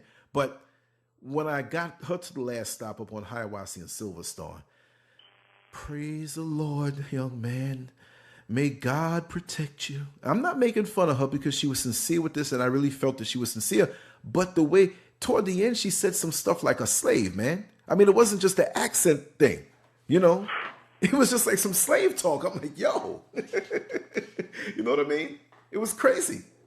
I mean, do y'all ever get the older generation, like you said about the older generation, you know, they set in their ways, they set in their mindsets, and it's for both of y'all. Yeah. They set in their mindsets, and I'm wondering, do you ever get that, like when you talk to these people, they kind of talk down on you, you know, for like, basically just start talking down on you, you know, like. You mean down like you're wrong for being the way you are type thing? Yeah. Or? Yeah. Well, with me, I'll say, for example, like I have coworkers who I don't know them, you know, because I stick to myself. I have some who I know and some who I don't know. Neighbors, nobody speaks. Okay, that's the way it is. not because it's me. That's just the way they do.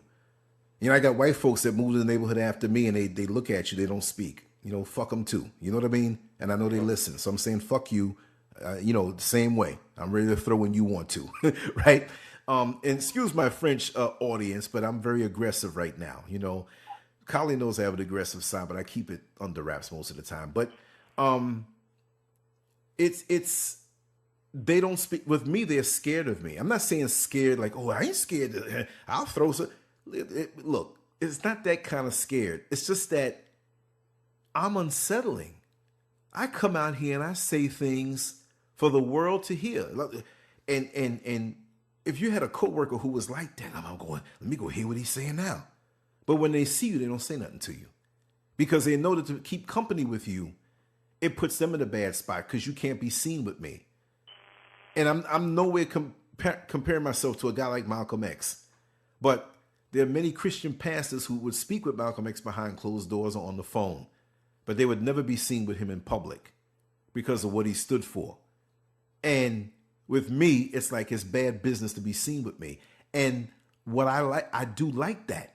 Like we said earlier, when you know somebody doesn't like you and you like the fact that they don't like you because they would waste my time and they would dilute my message and my time. I can't go slow like them. I can't just sit around drinking like them. I'm not knocking a person who chooses to do that, but I'm 52 years old. You know, I made a half a century already, and I want to keep going strong, and I'm not going to get complacent. Look at what we're up doing right now. This is a very enjoyable conversation, you know, but these people don't do stuff like that. They whisper and they're scared and they get mad because there's a lot of pastors down here, big pastors, small pastors, like, damn, this little stuff that I'm doing has cut through because this is not a big place as far as the black community, as far as unity is concerned. You have Haitians, you have the rest of the Caribbean, but the blacks that are here, I'm an American black with Caribbean roots. Collie's an American black with Caribbean roots. You understand? So we're wired a certain way, and they're fascinated and they're terrified at the same time. So there are pastors here who are angry, like, look at him saying, because I messed things up. I've had people say things to me. I had a lady who's a pastor from Tampa came to Orlando to speak, and I was about to videotape what was going on, and she pulled me aside. She was smiling the whole time, and she pulled me aside. Don't you put me on your YouTube. I know who you are. I know who you are, and you better not sneak it, or there'll be legal ramifications. See, she was tied in to Paula White, and a friend of mine wrote a book about Paula White and how much of a fraud she is. See, and publishers didn't want to touch publishing that book, but he got it published anyway. And even a woman who helped to get it published said, listen, you got to distance yourself from that Lancescurv. He's bad news. This is crazy. Little old me driving the bus. And then now, let me just answer somebody real quick who had the nerve in my comment box. But you're a bus driver. Oh, you're only a bus driver. Well, if I'm only a bus driver, why am I doing so damn much? Are you scared of me because I'm driving the bus? Or because I'm saying the stuff that everybody else is afraid to say? Yep. When you poking the bear. When you poke the bear, they get scared. And then they look at the numbers. See, my job came at me one morning. I'm going to let the conversation go. I don't want to dominate like this, but I just have to say this. My job came at me one day, ringing my phone 7:30 in the morning. I'm like, oh, damn. I looked in there and saw the company name. I said, damn, what did I do? You know, because I was driving late. Guy told me, oh, Lancescurv? I said, yes. You know, throw back that little anal voice. Yes. You know, I'd like to speak to you. I said, well, what does it concern? Well, you're an artist, aren't you? I said, yes, I am. Well, we'd like to interview you for the company newsletter. And I said, interview me for the company newsletter? The stuff I draw? I know you had to see that picture of Sarah Palin with the strap-on dildo, right? You saw that one that I drew, right? So I don't think I seen that one. Oh, yeah, it's there. It is there. So I said, oh, really? So he says, yes, I think what you're doing is great for a person who drives a bus. You have a huge following. And see, this is what bugged them, right? So I gave them a generic. I told them, I said, listen, I said, I had another job down here that had a problem with the stuff that I said because it didn't go along with their upper management clan mentality. Okay. With this job, look, I'm working, I go home, I do my thing. This is on my private time. You called me. So now if someone sees the link to my site and they don't like it, don't have them going down there to WFTV News and protesting me why they should get rid of me because of how I feel about things. Because I do my job, I keep my job, and what I do in my personal life is that's what it is. Oh no, we don't have a problem with that. You know, he's some liberal dude. They're the worst. Anyway, we have no problem with that. We just want to showcase. I said, okay. I said, you know, I'm controversial as far as what some people may say. I'm just real. So we had a nice interview. It was a generic thing. You know, I spoke about experiences. I gave the PG version, okay? Because he told me, he says, well, we can help to get you out there. I said, listen, brother, and this was like 5 years ago. Not to be funny, I'm not bragging. I said, but if you check my numbers, I'm already out there. But I'll never be famous on the mainstream level. You understand? It's just not going to happen. So we did the thing. We took pictures when I got downtown, had some of the artwork up. They put it up, nice article and everything, put the link. But the title wasn't, bus operator is a good artist, or bus operator is an intense writer, or bus operator. I wasn't doing no shows and bus operator does video or whatever have you. You know what it was? Bus operator has huge following. That's the thing that interested these people, that I had a huge following and I'm a bus driver. So when they throw that bus driver stuff or whatever position that you have and try to belittle you with it, yes, I drive a bus to pay the bills. Malcolm X worked on the train, you know, going between Boston and New York. We all got to do something to bring some cash in until things pop. You see, but they'll throw those things at you, wanting you to believe that you're just that, but they're scared of the things that you're doing and how you're reaching people. See? That potential. Exactly. See, because you know what? If I was a white Republican who can draw like this, who can talk like this, who does followings and videos and all this stuff, man, I wouldn't be driving no bus.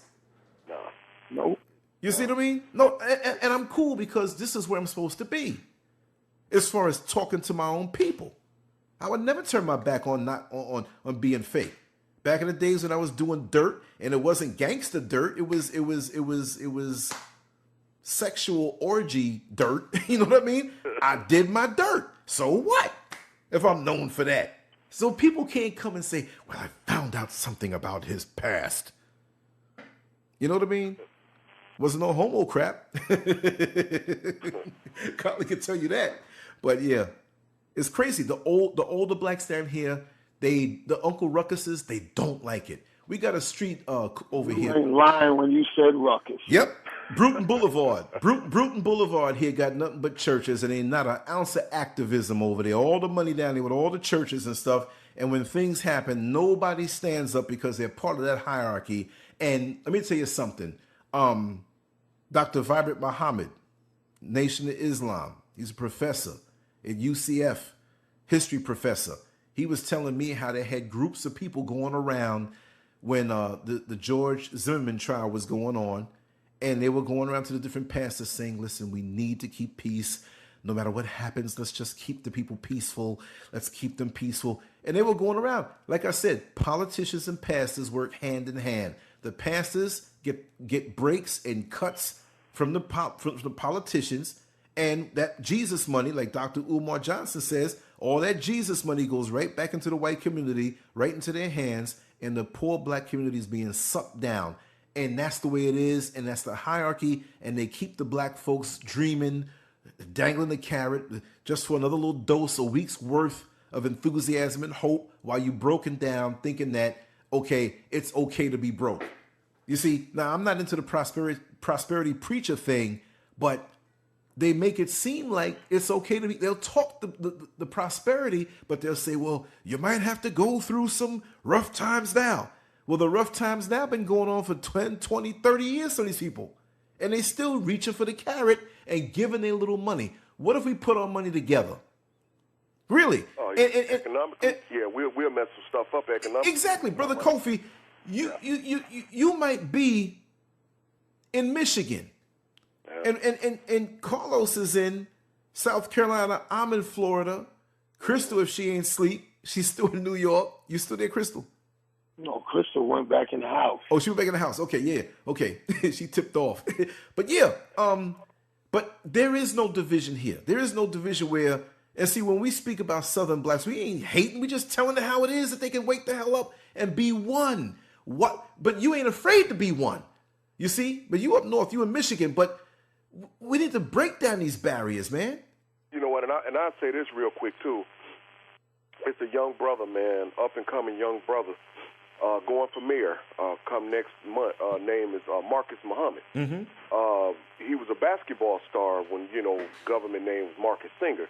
He was a basketball star up here, and he went and got his degree from DePaul University. Mm-hmm. Came back home, started working as a commissioner here. Right. So he's on the trail as the mayor. Right.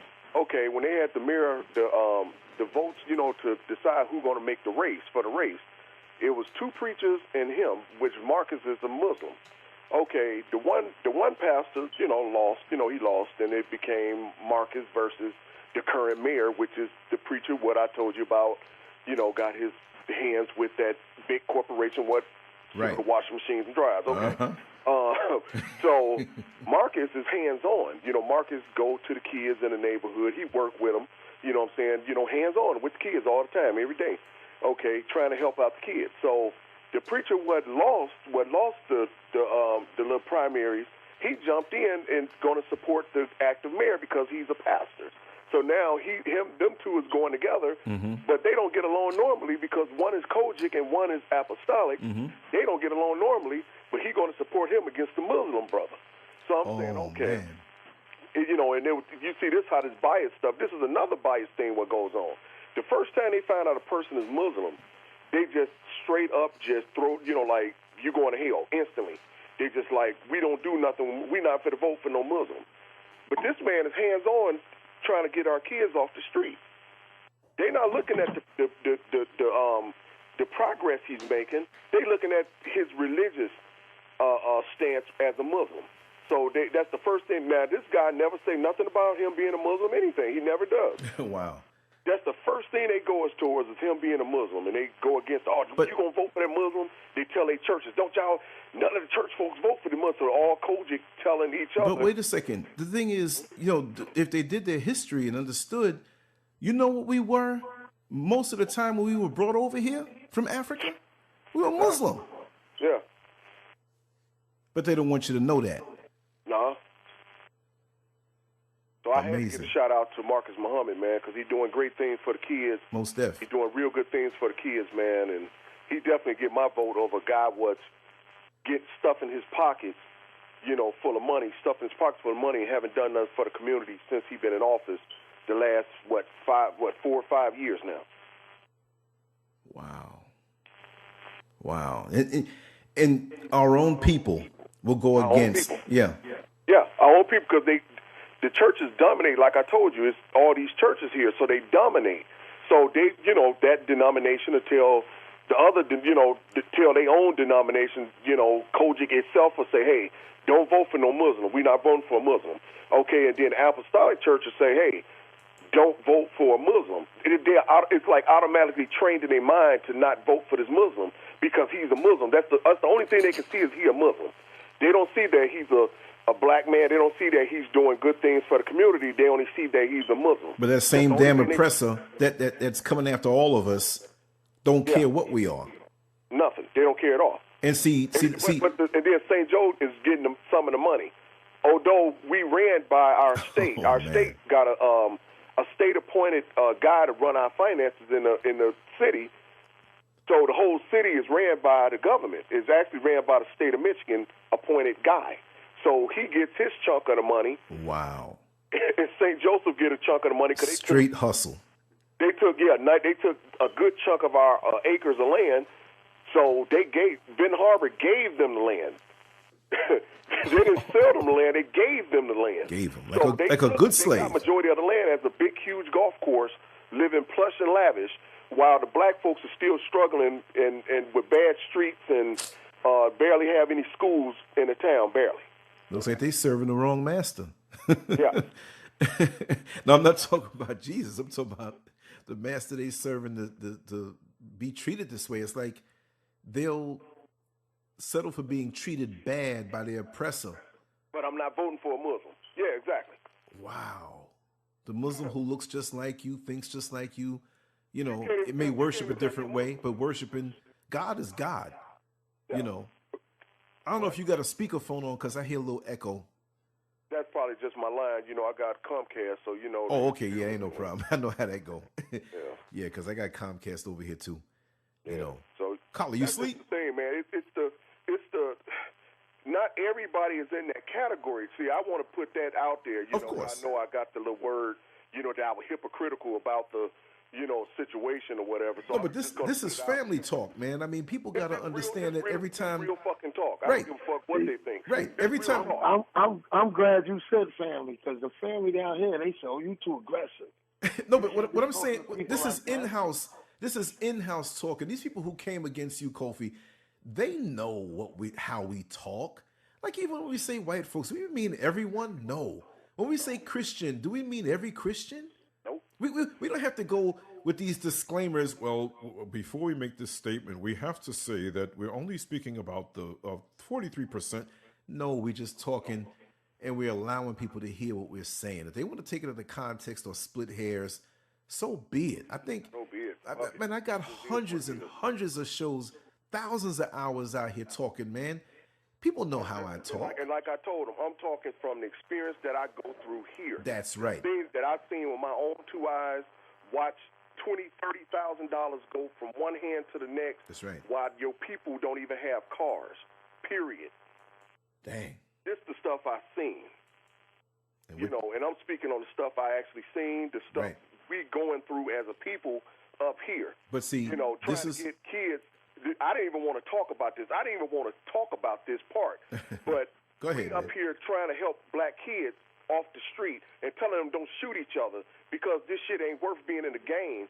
What you think you in, and you really not about that damn life. So you want to shoot another boy just because he, you know, from a different street.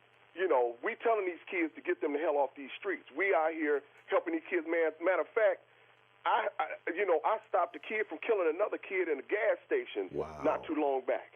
A couple of weeks ago. But check this out. Get ready to shoot a boy. No, but let me just interject this.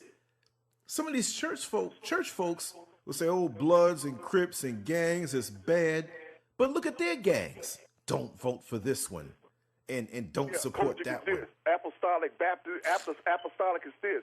Baptist is this. AME is this, and that's why they done split Jesus 32 to 38,000 different ways. A diluted Jesus. So what would Jesus do when he returns and meets some mess like that? This man-made mess called Christianity, when it's supposed to be all one. And I'm gonna say it that way, really, for them to be like that, and that's why they don't like me, because I say it that way. Man, we just got our damn priorities. It's screwed up, man. I don't get it. I don't understand it. I love my people, and I always will love my damn people. Of course. I fight for my people up here all the damn time. And you know what? They don't appreciate it. They don't appreciate it. You know what? They don't. But I stand up for the damn people what can't fight for themselves. The ones what beat down and stomped out and mistreated. That's who I stand up for, the mistreated. And I'm not going to stop that shit. When I go over there, that overcross that bridge, I'm going to represent this damn town. Because they don't want us there. They treat us like garbage. Every time we step over there to their little stores. So I say, fuck them. You know, I go to the black store. I go to the black man. I call him on the phone, say, hey, man, what you got? I'm going to come and buy this from you. Right. That's what I do. I take my damn money up out of their Walmarts and out their Myers and all that. I take my money out. I'm not buying shit from them. That's right. That's right. Although, you know, some things we have no choice but exactly. to buy. I understand. Well, then the other part is from all Indian. You know, it's all Indians because they own majority of all the food stores. And hey, they're going to treat you like dirt, too, most of the time. Yeah, because half of the food is spoiled. I mean, this food is, like I said in the last interview, the food is spoiled. The food is mostly spoiled. So we barely can buy meat. So we barely have to watch the meat we buy because you got to smell it before you buy it because you know when it's yellow, it's spoiled. It's starting to spoil. And you can smell the gas that's coming out and it's spoiled, and they selling this stuff frozen. Wow. And people getting sick off of it and wondering why everybody coming up with ulcers and all this stuff going on, man. Because, like I said, it's us against every damn body. When we all realize it's us against every damn body, because all the other races don't like us. Have you noticed that? Yes, all I know. All the other races can't stand us. Exactly. But you know what? But they want to be us. They want to be us. They want to take our culture and wear our culture like an outfit, but they want to take us out of it. Lance, you echoing. Oh, yeah. Like you way in the back somewhere. Yeah. And I can hear myself echoing on the other side, so I don't know what's going on here. Keep talking. I'm gonna do something else. I don't know. You know what? This must be some Klan-made microphone. Can't take what we saying. Might be. Now, brother, I wanted to hear about now how's the hospitality of the women in South Carolina. You know, you never. Oh man, you ready for this? Yeah. Are you ready? Yeah. Drum roll, please. Like I said, South Carolina, #1 for all. Domestic violence. Keep talking. I'm going to get something to drink real quick. I'll be right back. It's #1 on domestic violence, men killing women. Now, these women down here, they so used to doing stuff for men, they cater to men too much. So if I say something to them, like, for example, I'd be like, oh, you want to go out to eat? They think it's a trick. I'm like, what? See, let me tell you what's different about here compared to New York. New York is expensive, all right? So when I came down here, I'm like, damn, everything is cheap. So to go out to take somebody to eat down here, you don't got to spend that much money. But it's a lot for them, and they look at it like it's too expensive. So a lot of these women, they don't really trust these men, and they used to men that put their hands on you, they degrade you, all kind of shit. So if they see you being a person from up north, they already got in their head, don't trust them people from the north. Those people are bad, because that's what the white people got in their head. So they don't really got no get up and go about them, because a lot of them are overweight. See, these little back towns, these small cities, it's no real competition. You know, they have their hair done, but then they out of shape. So, if now, people are... I like my big chicks now. Don't get me wrong. I like my there's a difference between... There's a difference between a fat chick and a thick chick. Well, yeah. Thick chicks are built. They just like a bigger bottle of soda. Them fat chicks, they don't got no ass. They got back fat. I don't fuck with chicks like that. I can't do it. Damn. I cannot do it. I need a chick that got ass. That's a few got ass in a couple of rows, you know what I'm saying? I mean, these chicks down, a lot of these chicks down here, they don't got the bill. They don't got that. I'm trying to get a man bill. They know, well, somebody's going to like me because everybody else looks like me. So it's no competition. And I tell these women every day down here, you a plane ride away from being ugly. So can you share what part of South Carolina you from? I'm in Charleston.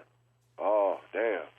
But I'm from New York City. And see, you know, it's another thing. A lot of people from up north, when they come down to the South and they start talking like they from down here, they not real New Yorkers, because a real New Yorker is never going to give up the way we speak.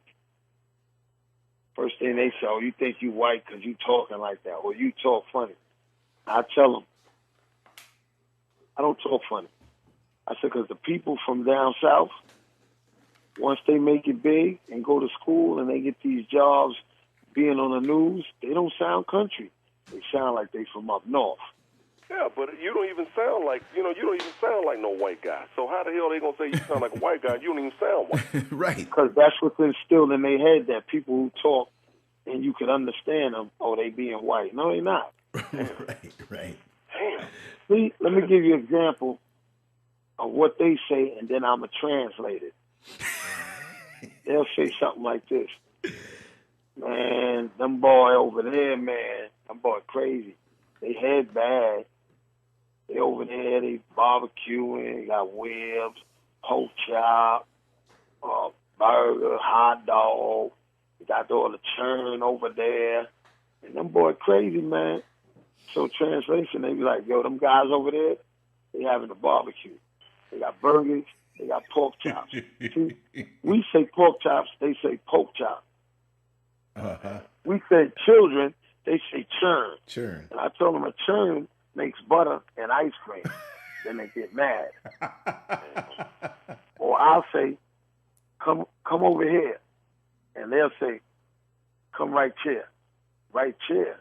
A chair? You ain't lying. No. And they call it, oh, that's Gullah. That's Geechee. But Geechee and Gullah is ignorant. So why you promoting that shit? Damn. See, it's the difference between me being on the block talking about I kill one of these niggas out here. And then when I get around certain people, I don't talk like that. They want to talk fucked up. So you can't understand them. Damn.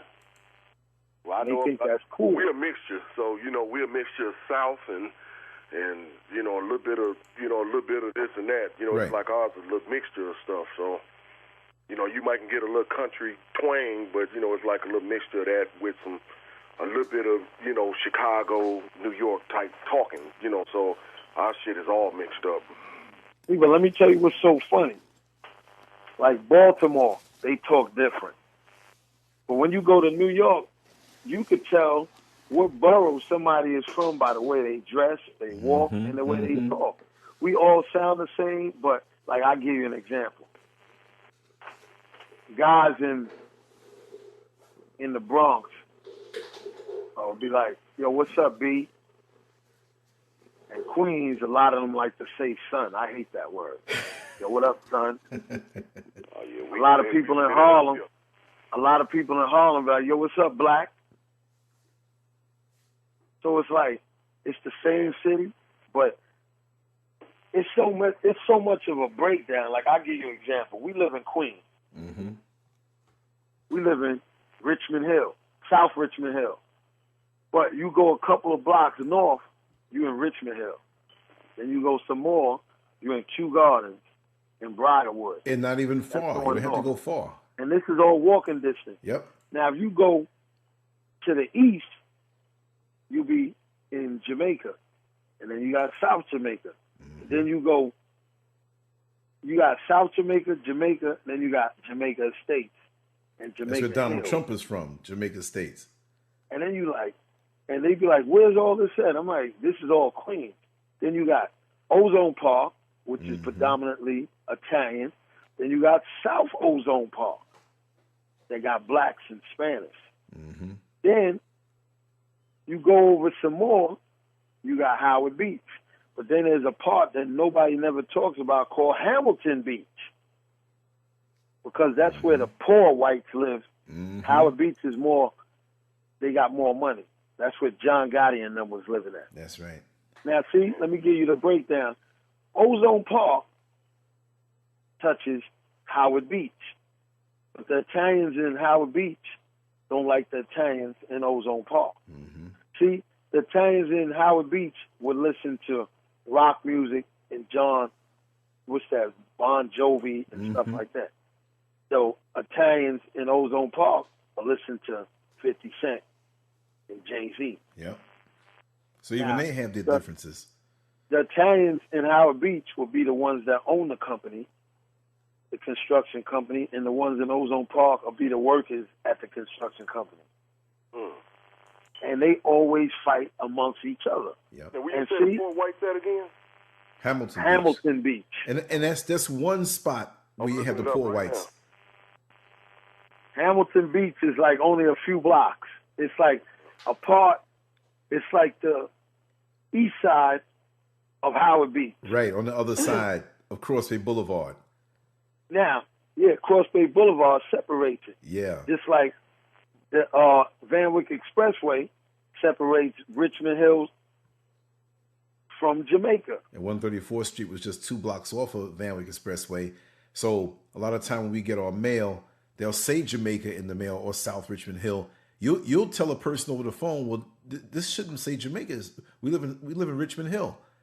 No. It doesn't matter. But that's code word. Jamaica means niggas. And it just so happened that it was named Jamaica even before black folks were there. And then black folks came there, and the funny part, a lot of Jamaicans and Caribbean folks. So it wasn't named after. Oh, it just happened to be that way. That's a coincidence. And what? And the Italian police is basically with them damn patty rollers, right? The who? Patty rollers. You know, the patty rollers used to patrol the slaves back in slavery. Yeah. Well, I mean, the cops and shit, right? Yeah, I mean, the flavor of the cops in New York City is so completely different. And I'm not going to say different. We're catching the hell all over the place, but it's like it's amped up all the time. It's like you versus them. It's like which I wouldn't approach none of them for nothing, but you know they got an attitude already. They're looking at you like, what the fuck you want? You know what I mean? That's the way it is. See, when I came down here, you have these racist cops, but they'll say polite things. They'll act a certain way, but you know how they feel. Just the same way you got the ones that have the attitudes. You know, they look a certain way, and you know they want to shoot you or do something. But up there, you know, I was sitting on the steps one time. The cops were rolling by, and I'm looking at them, and they're in an unmarked car. Talking about, what the fuck you looking at? You better get your ass inside. I'm looking at him like, what? Yeah. That was after that little incident I had with it. The New York police force is Italian, right? Well, it's mixed, but the Italians that are there in it, they got that Boston mentality. A lot of them. Right? Huh? Majority of Italians run it, right? No, I wouldn't say. Nah. No. Okay. Back in the day, it's like you have Irish, you got Italian, just like you have.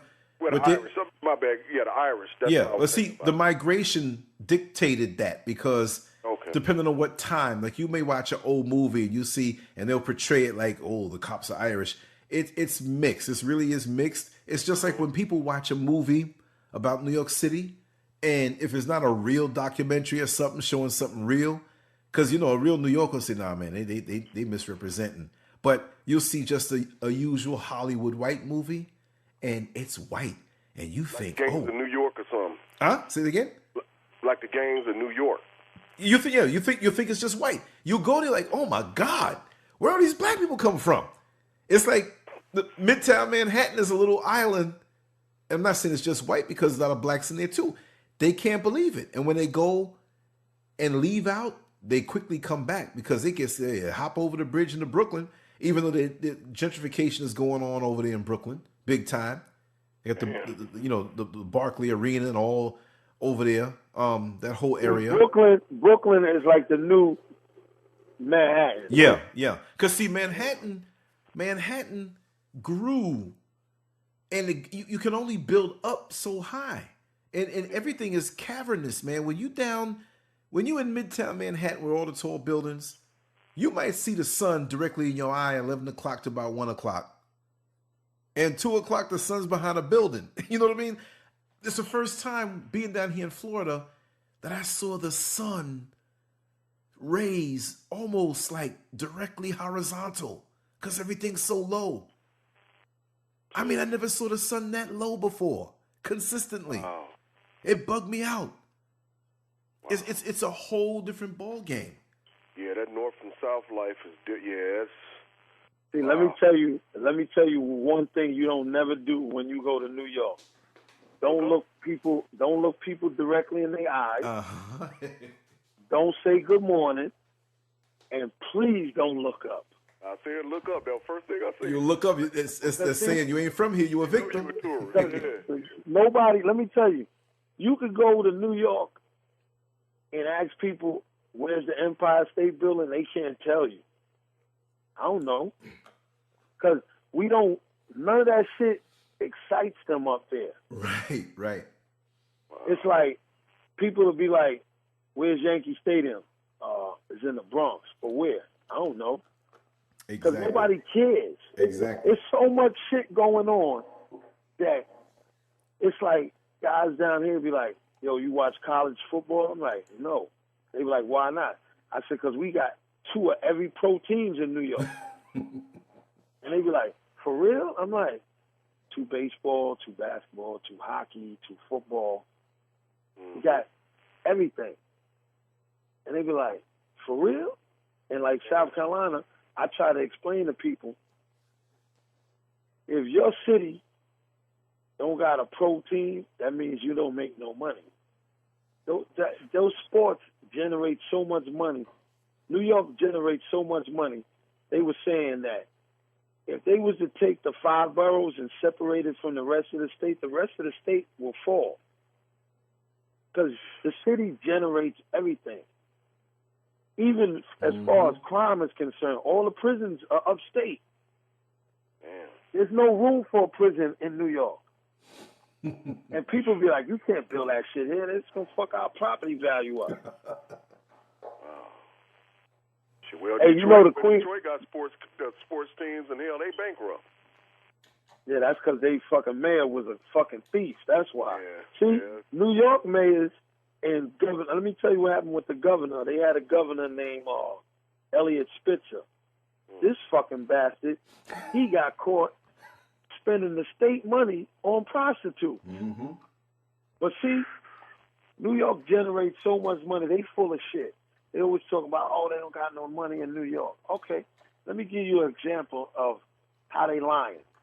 Because, see, New York always is nothing in the middle. They try to downplay shit, and then they try to make shit bigger than what it is. If New York City had no money, how were they able to build a new Yankee Stadium, a new baseball stadium for the Mets, and a football stadium all at the same time? They were broke. Where you get the money from? You know how much it costs to get in a baseball game to see the Yankees or the Mets play? Mm-hmm. You know how much a bottle of water cost back in 2007? $5. Bottled water in the stadium. You know why? Because the New York Yankees got the highest payroll, and Detroit Tigers got the second, and the New York Mets the third. So they got to charge you enough to pay these dudes' salaries. And the people complain, oh, they're not fucking winning, but they still be crowded. We love sports. They built that Barclays Center, Lance. When you see this shit, you're going to be like, they built this shit? That shit used to be the hood. Yep, for real. Pacific Street close by, prostitutes.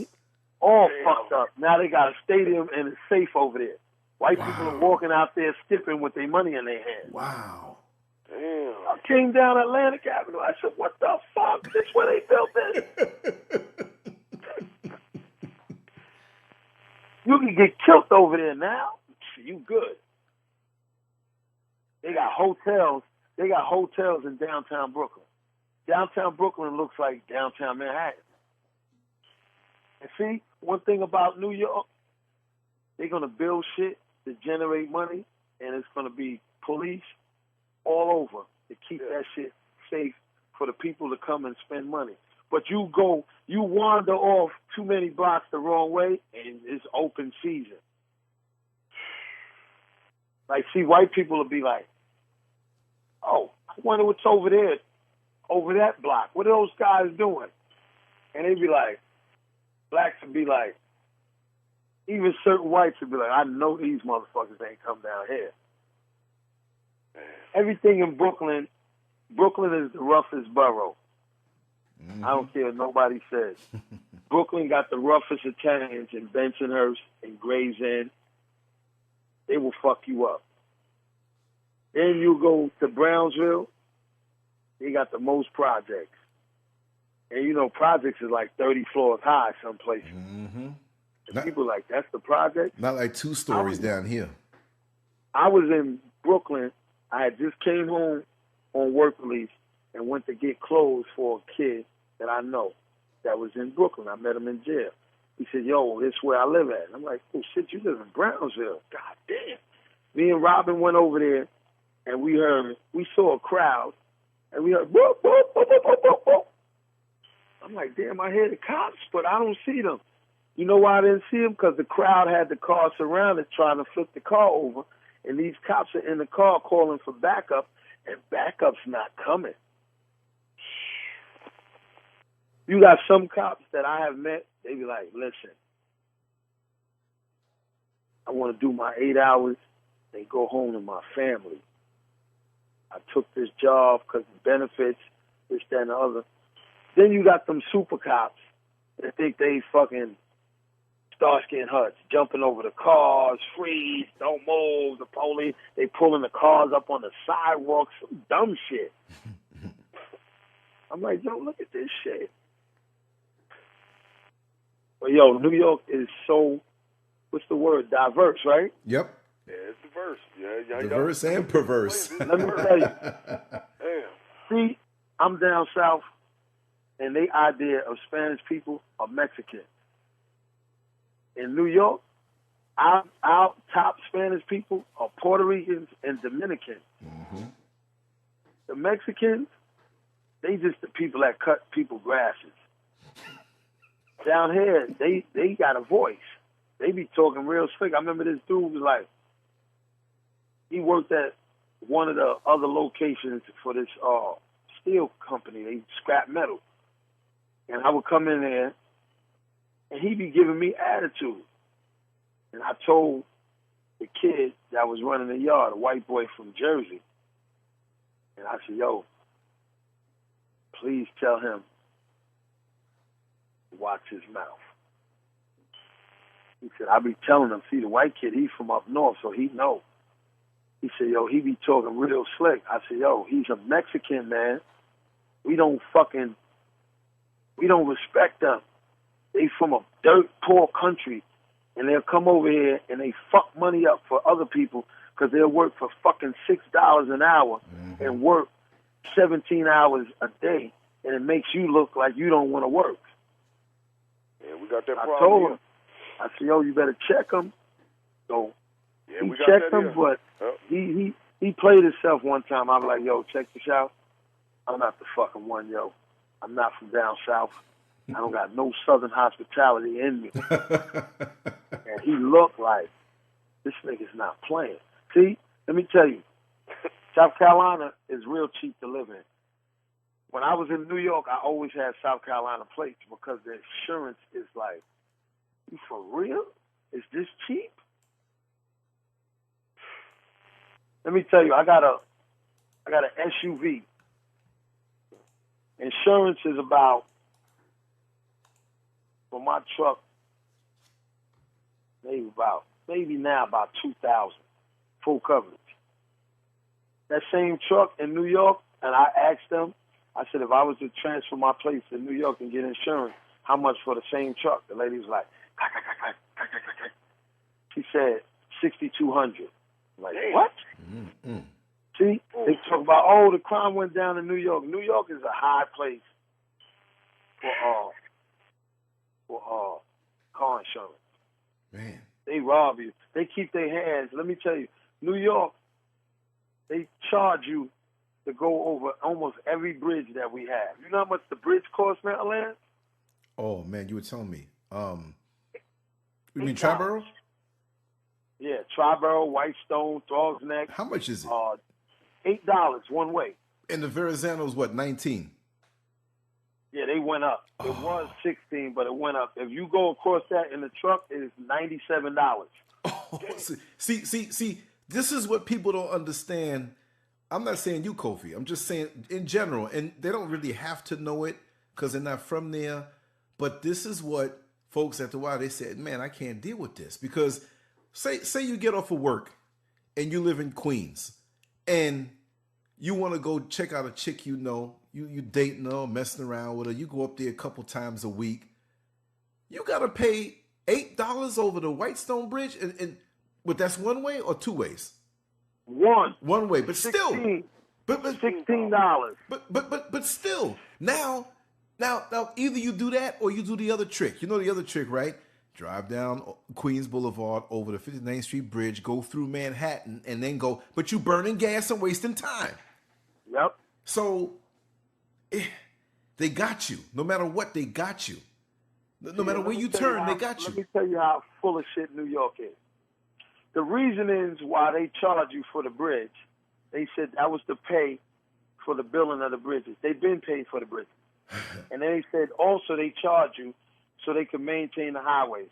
The highways are always fucked up. And I'm going to tell you why they're fucked up, and they're never going to be fixed. because if you fix the highways and they don't get fucked up, now you don't got no job. Every year after the snow, they out there fixing the highway. Instead of them putting cement down instead of blacktop, they know what they doing. It's like they just tax everything there, just everything. Man, let me tell you, they put me in jail. I got sentenced to 10 years that I copped out to for armed robbery. But New York stays robbing you without a gun. Oh, yeah. Yo, you know how much it costs to park on the parking meter now? How much? It's still 25 cents. But you got how many quarters you got to put in? All right, oh, hold up. You can't put quarters in. I forgot. Uh-oh. It used to be you put a quarter in, you get 15 minutes. Remember, Right. before you put a quarter, you get an hour. Right. Oh, man. Then it dropped down. But anyway, now you got to go to this machine and put the amount of quarters you want in for the amount of time, and then a paper will come out. Yeah, true. Because when I went up there, and then you stick the paper in the windshield. Yeah, because I was up there in 2012. That was a couple of years ago, and that's what I had to do. I forgot it. What? Yeah, you're right. You're right. I You're said, what right. the? Yo, let me tell you. Because you can't feed the meter like that. You got to. No. So they don't got meters because, see, people was cutting the meters and stealing the money, cut the head off. Yep. And you can't buy tokens to get on the bus or the train. Everything is a metro. You swipe. But see, they offer this shit that's kind of cool. You swipe the metro, you got 2 hours to get back on a bus, and you can ride without paying again. But it can't be the same bus you got off. Right, you got to transfer. See, but our neighborhood, and see, New York got so many buses that run through neighborhoods. You could take the Q8, and then you could come back on the 41, the 9, right. or the 112. So you could go to the avenue, get what you want, and get on another bus and come back. Come back a different way. So it's like, if you take the bus and then you go to get on the train, you swipe the card, but no money comes off. That's free. But see, it's these conditions, Kofi, that force you to think from young. And even though we didn't have the Metro card or putting the thing in and getting the paper when you put in your windshield, there were still similar things like that even taking the trains, the buses, and knowing how to get around, it's so intense. You got so much trains, so many buses, so many cabs. You know, if you your own car, you better be smart. Tell them how it is with getting your car towed and how much you got to pay if it's towed over something. And I'm talking, Kofi, you can run in a pizza joint in the wrong neighborhood, double park your car, go into the pizza joint just to pick up a pizza that you called for. You just run inside real quick, and a cop on a scooter will trap you off and give you a ticket or get you towed. So you better be sharp and quick. So your eyes are looking around. Okay, let me see no cops. They be lurking too. They lurk. They'll swing around that corner so fast, and the cops like that are slick. They'll be up in the doorway, man. They'll be parked up, just peeping around. I'm telling you. I sent you a picture. Send him a picture of the bus that I just sent you. Okay. Damn. Well, I got the call joined in on the phone. As soon as I'm done, I'll do it. Yeah. Now, whenever you get a chance, you got to give it to him now. Okay. But that's why you guys so 4 paces ahead when you go to these little small towns. Right. It's like these towns running in slow motion to you. Exactly. You guys grown up. And see, Collie was there 46 years. I was there 38 years. You know, I got a few months on my age. We the same age. And I stay going up there. I've been knowing everything that goes on. Exactly. Right. So you've been going back and forth more than me. And so that kind of atmosphere coming up, it makes us this way. And even that's why I say even the idiots that leave there and go somewhere else can still halfway run circles around a lot of people. You know? See, hey, let me give you an example. Let me give you an example how the price in New York is so high. But see, people pay it because that's all they know. Plus, they pay you more. But I drive tractor trailers and I've been delivering produce. One of the things that I've been delivering was watermelon. So I asked the guy at the farm in Delaware or Virginia or wherever, I'm like, how much for one watermelon? He said, $2. So, okay. I'm driving like 40-something thousand pounds of watermelon. You know how much they sell watermelon in New York for? How much that? $10 to $12. There you go. $10 for a damn watermelon? Yep. And the people go crazy over that shit. Watermelon, watermelon, watermelon, because they can't get it too much. Right. Then they don't have. After a while, that's it. It's $3.99 up here. Yeah, well, not in New York. People gonna pay for that shit. Damn. Yeah, because the availability. You're not gonna. Where you gonna get watermelon in New York? You got to bring it in from somewhere else, and they got you. If you love it, they got you. You know. And people love that shit. They got a spot down here. They got a county down here where you can drive up. I got to find out. I think it's somewhere in Ocala somewhere where you can get a watermelon like for $1 or $2 and just put it in your car and fill it up, your truck, your car, whatever, and just roll. You have to go out there and get it though, and you pick it. Man, is it true it stinks there, like they say? Where? In Florida? Yeah. In New York.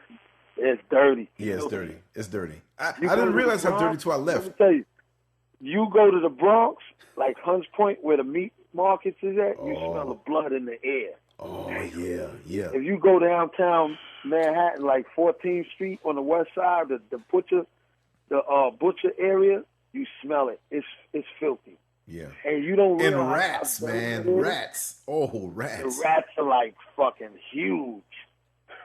And they're not afraid of you. They'll walk up and look at you like, what? Exactly. It'll scare the mess out of you, man. Their tails are long and thick. Damn.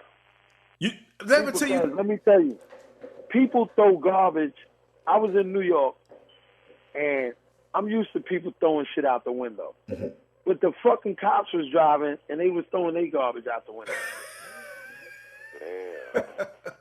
Yo, Carl, did I tell you? You're not going to get a ticket. You won't get a ticket for littering, right? Nobody cares. No, but did I tell you? You know that McDonald's over there, right by the basketball court on 3rd Street, right by 6th Avenue in the Village?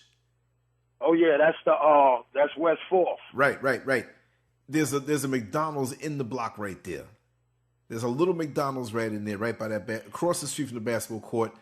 Skipping again. Okay, you can hear me now? Yeah. Okay, I'm gonna stay just right here. I ain't gonna mess nothing up. But there's a McDonald's right there. And years ago, speaking of rats, I was hanging out with these chicks, and we were walking down that street about 3 in the morning, 4 in the morning. This is long before I think that McDonald's is 24 hours now or stays open real late. We're walking by, and we look at the McDonald's. It just closed up or whatever. There were rats all on the counter, rats running under the seats. And we're talking about a McDonald's, man, that just closed up. You know, the lights were still on, dim a little bit. The rats were all over the place. So I'm like, yo, what kind of McDonald's is this? Because you know when they open up, they got to see something running around. They got to see rat crap around. And what are they hanging out? And they would just, it had to be about, I would say at least, honest to God, at least 20 rats jumping around on the counter. We stood there for a while. If that was a thing now with the cell phones, you know, I keep a high definition camera on me. That would have been YouTube down. They would have had to shut that place down.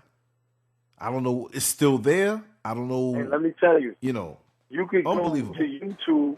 You can go to YouTube and put in the rat on the A train. There was a rat on the A train, and the people was running and jumping on the seats, and the rat was like, just like, fuck y'all, this is my train. Yeah, I had seen that video. The rat was trying to attack one person.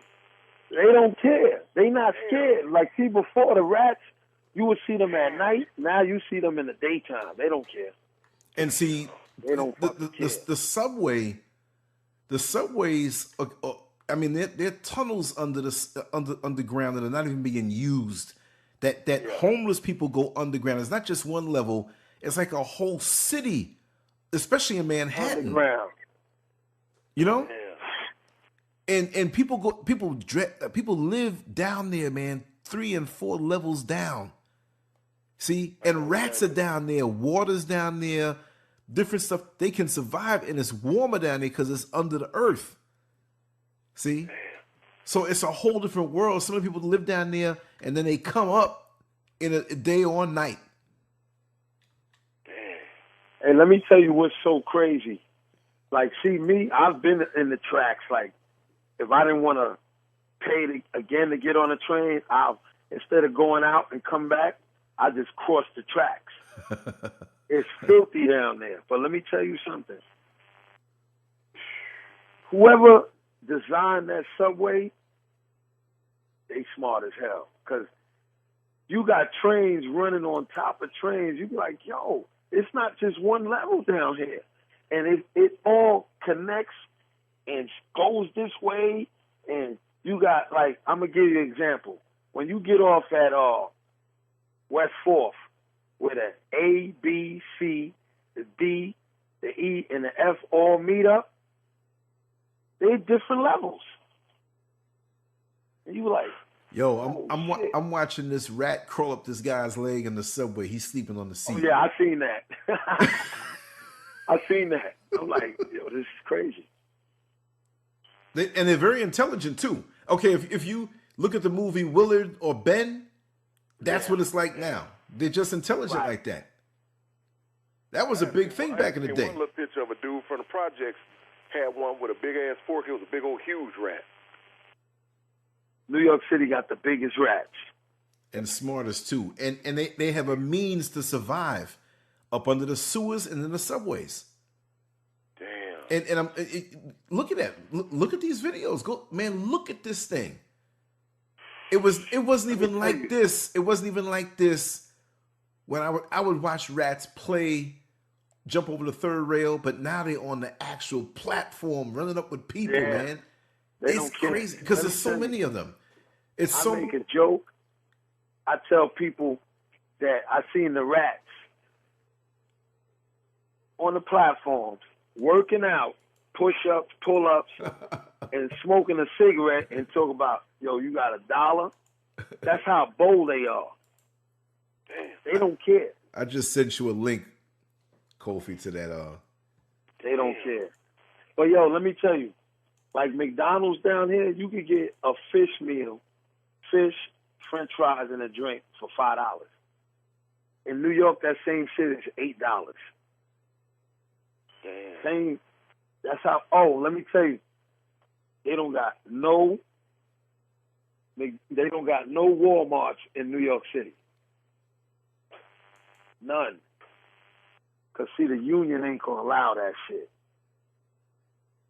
So you want to go to Walmart, you got to leave out of the city. Go to Long Island or upstate or Jersey. They don't play that shit. They do not play that shit. They be like, oh, non-union job? No, nah, you bugging. Not in New York City. Down here, they don't got no union. You know, union up here is the same way. Union lost all their power mostly. Because, you know, after they contract everything out to private contractors, so, you know, the union had no say, you know, because they was, you know, contracting out everything. See, let me tell you, the union in New York, if you don't get down with them, if they can't get nothing out of it, you're not putting that shit up. They're going to make sure that shit get burnt down, or the people building it is going to get beat up. They don't play. They not playing. People like, yeah, the union ain't nothing but the mob. Damn. They get you good wages and good benefits, but they make sure that, oh, you don't want to pay? No problem. Damn. They're going to break your legs for real. Damn. But yeah, New York, you can speak your mind. Now you know why. Now you know why the difference is between that north and that south, man. You just 5 steps ahead, man. I mean, you know, it's just the way life was for y'all, you know. Yeah. And you go down south and Wade in the deep south, you know, Wade was the way they was raised, you know, where they just got that mentality. You know, not, you know, I know that not all people was like that, you know, but the ones you ran across is mostly like that. Right. So, you know, it just messed up, man. I mean, but that mentality is here. I mean, even here, man, because we have the element of, let's not forget, this place here, this whole general area up here. Everybody came up here from Alabama, Mississippi, mostly Alabama, Mississippi. Majority of them came up here for jobs because all the jobs is up here. You know, the field berry jobs and all that, you know, picking berries and shit was the jobs up here. So they all came here for a better living because it had jobs up here. Okay, as the jobs went back down south, now they still have those berry fields here, but the Mexicans took over the berry fields. They live, you know, the ones who own the fields put the Mexicans up and they own little houses. They got some little houses out in the fields, and they put them in these little apartments or pack them up in a trailer home or something. So mostly the Mexicans run all the trailer homes because that's where they live at, and they pick all the berries through the winter, you know, through the summer and all that. And then as soon as it get cold, like fall hit, they all go back to Texas. Majority of them, about a good 80% of them, go back to Texas. And then when it get hot again, they come back up here from Texas, and it's the same thing every year. Now, see, this what people from the South did. See, those people that go to, like, from Alabama, Georgia, and whatever, and they go to these places, those are the people that was like, I don't want to go to the big city, so I'm going to go to the smaller towns. Like, when you go upstate New York, Rochester, Buffalo, they sound country. They don't sound like New York. Because, see, you got a lot of Southern people that's like, I want to go make money, but this the main word you hear down here. Oh, we ain't going to the big city. They always call New York the big city. I'm like, yo, that shit is tiny, man. It's not big. It just got a lot of people. So, see, when you go to New York, it's always something to do. Even when it's cold, it's something to do. How many people you would say there roughly? You said, about 8 million somewhere in there? More than that. They say it's like 8 and change, but it's over 10. Trust me. Okay. Now I say 12 or 13. I come from 11,000 people. So that's like not even a neighborhood here to that whole, you know, part of New York. I mean, think about it. And remember, I never seen that many people. Remember that this is in a small land area. I mean, this is a small area. I'm not saying small.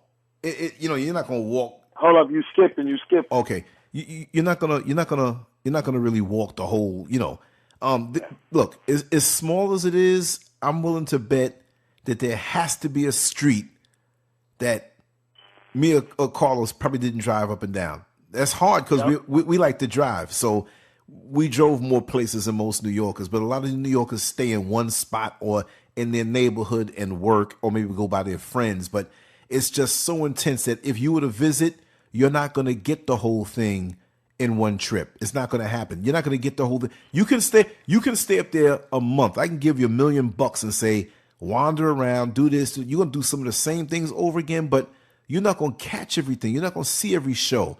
You're not going to you'll go to the major spots and be cool with it.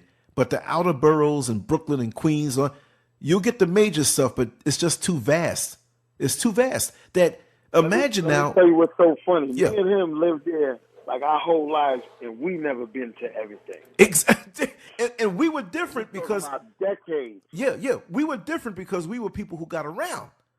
And there's some people who just don't get around like us. Yeah, I know I was getting around. A friend of mine's, when I first moved down here,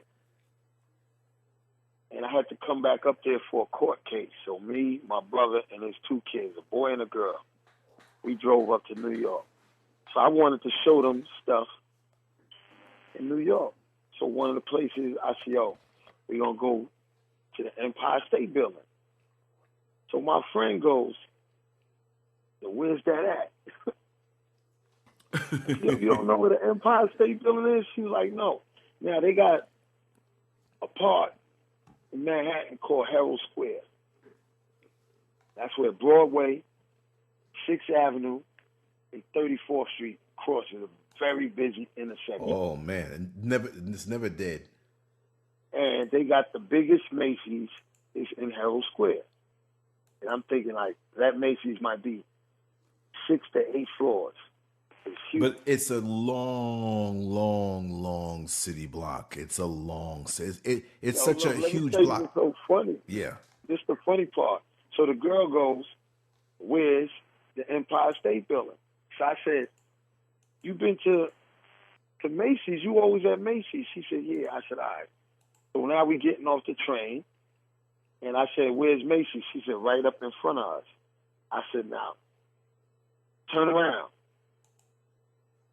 She was like, and? I said, now look up. She said, yo, I never had a reason to look up because New Yorkers don't look up. And she's been up there now 40-something years. And she just found out where the Empire State Building was in 2009. Damn. See, you got people that you be like, they be like, yo, can you give me a ride to my friend's house? I'm like, yeah, all right. Where they live? Oh, they live in Brooklyn. I'm like, what street? I don't know. But I can show you how to get there. I'm like, what? But see, when they show you how to get there, they show you as if they was coming from the train. So it takes you so much out of the way because they don't know the street. Like, see, I know addresses. They're like, oh, where, such and such live over there. That address between this, that, and the other. A lot of the people up there, they be like, I know where it's at when I get there. I know to stop on the train. So now they'll make you drive to like where the train is at, and then they can show you how to get there. But they can't show you how to get there off the highway. But these are people that lived in that city their whole life. You got people that has never been to other boroughs. Because I know a lot of people that has never been to Staten Island. There's no need to go over there. Right. No need. And what a lot of people been. I hear about Hell's Kitchen. What about, I just hear about that from TV, so. Yeah. That ain't no big deal. No, it's not. You can bunch of hick white dudes or some shit. No, you can you'll be in there, man. You won't even realize you over there. And even back in the day, it was like it was more mythical than anything else. Things happened down there, but it wasn't. It's like it's nothing. I mean, nothing. I mean, Hell's Kitchen got like a lot of dirty Irish people. And that was back then. That was back then. It was our own neighborhood little cult thing going on that movies and things amped up because that was their world. See, like it was so tough over there. The white boys. Nah. Let me tell you something that, with the media and movies, it wasn't. We weren't portrayed right back in the day, and we didn't have access to those things in the poor neighborhoods. So the poor black neighborhoods, I'm not saying where we grew up was poor. It was middle class, but there were poor spots not too far. So we knew poor Negroes, you know what I mean? And we didn't get represented right. They didn't showcase and show that there were entire black middle class neighborhoods. See, when they had Archie Bunker and All in the Family on, at the same token, they had Good Times, which it was in Chicago, based in Chicago, but it gave the perception that, well, the blacks are poor, and then you have the Jeffersons talking about moving on up. Realistically, there were already rich blacks, even back then, even when stuff was rougher, you had rich blacks. So I understand where those shows were coming from, but the perception molded America's mind in a way where, the blacks are poor. Like I said, we didn't have the representation to show the depth of culture. Now with the internet and camcorders and YouTube and amateur guys, and even big people making movies now on the true experience, because we can call it out now and say, what kind of mess is that? That's a lie. It has nothing to do with us. Yeah, that's like saying that, all of Africa is poor. And when it's people been to Africa and parts of Africa is quite wealthy. I did an interview with a guy that I have yet to put up. I got to do a little editing and stuff like that. I hope the brother is not mad at me. It's been months. It's been sitting there. But what I found out, he is from, where is it? Louisiana, I believe, or Mississippi somewhere. He'd been to Africa like 6 or 7 different occasions. This dude's like 22, 23 years old. He just one of them dudes. He says, yeah, I work a regular job, but I save my money up. I just love going over there. And he's like, the number one thing that would shock you is that when he got on the plane, each and every time, it was dominated by white people. 85% white people, American white people going to Africa, looking at him who's black that look like most of the people over there, looking at him like, what the hell you, they didn't say it, but they look, what the hell are you doing on here?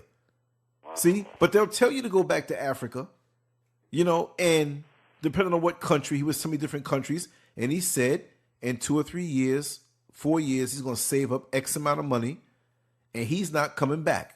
He says he loves it over there. And another fact that I heard that I really can't confirm, but I do believe it. I'm not, these people who so stupid to my go over there where the huts and the swinging from vines. Most 85% of depending on what country now that you're in, of Africans, depending on what country now, are from big city urban areas that are modern. Like, I mean, it's a whole world over there that people don't know about. Why do you think the Chinese? I was looking at HGTV, where they have home improvement stuff and sales of homes, and they had some homes in South Africa, and they had some out beyond the city. You know, depending on what city it was, I can't recall. Beautiful modern homes that would blow these away over here. Yeah. Would blow these away. Because I'm looking at the architecture, I'm looking at the doors, I'm looking at the windows, I'm looking at certain things that you know it's not over here in America with the cheap stuff that they have here. America always wants to come off, especially those over here, want to make it seem like this is it, or them Trump type following people. Oh no, make America great. Look, America, I don't even think it's in the top 6 best places to live in the world. As far as, and I don't mean just rich people. I'm talking about for the common man that can afford, if they work, whatever their profession is. This is not it anymore. You take because people don't even know that. People don't even know that since America, you know, been a country since what 1776. Yeah, it's been at war 93% of the time. It's been since it's been formed. Exactly. And most of the country is not New York City. Most of the country is not L.A. Most of the country is not Miami. Most of the country is what? Country. Mm-hmm. And for a lot of the people who live in these places that are off the beaten path, they only have but so many options to make money and make a living. And most of them do not go anywhere. They'll go to the military. They'll work in a Walmart or McDonald's or whatever have you. Or they'll do some kind of basic work that keeps them where they are. So when that factory closes, they're screwed. And depending, or if they do go to the military, when they come out, they usually get into law enforcement. Yes, that just rotate the same crazy, trigger happy asses that pops up because they go. You ain't lying. To the cop shooting. They just the same. They go from one extreme to the other. That's right. Yeah. Mm-hmm. Amazing. Damn. It's just amazing. But let me tell you what I found out. Most of the people that's in the military is coming from small towns, and especially from the South, because that's their way. For real. They don't have the money. That's their way to see the world. That's right. That's right. You rarely see somebody from the neighborhood like a city be like, I'm going to the service. Why? You get a construction job, getting more money. Right, and you got options. You could work for transit, getting more money. Right. You could be a garbage man. Garbage men make a lot of money in New York. Oh, heck yeah. Figure why? Yeah. Because it's filthy. Exactly. But yeah, everybody that I met, especially correction officers and cops, that's some they small military, town boys. and this is their time to fucking shine. And I let them know in a heartbeat. I remember this cop was talking shit to me. I said, you know what's the difference between me and you? What? I said, you'll shoot me because you know you got a badge. Yep. You can get away with it. I'll shoot you because I don't give a fuck.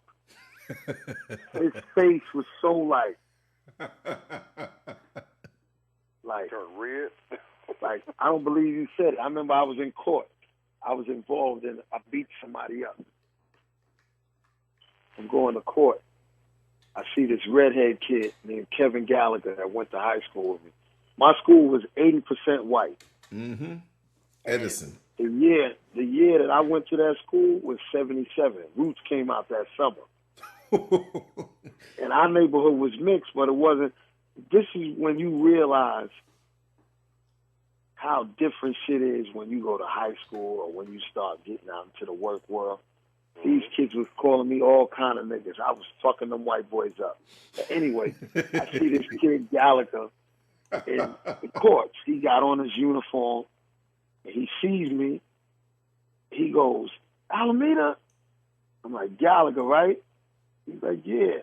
And he says some smart shit because there's a bunch of cops around him. Oh. He said, I knew I would see you in a place like this. I was like, oh, yeah?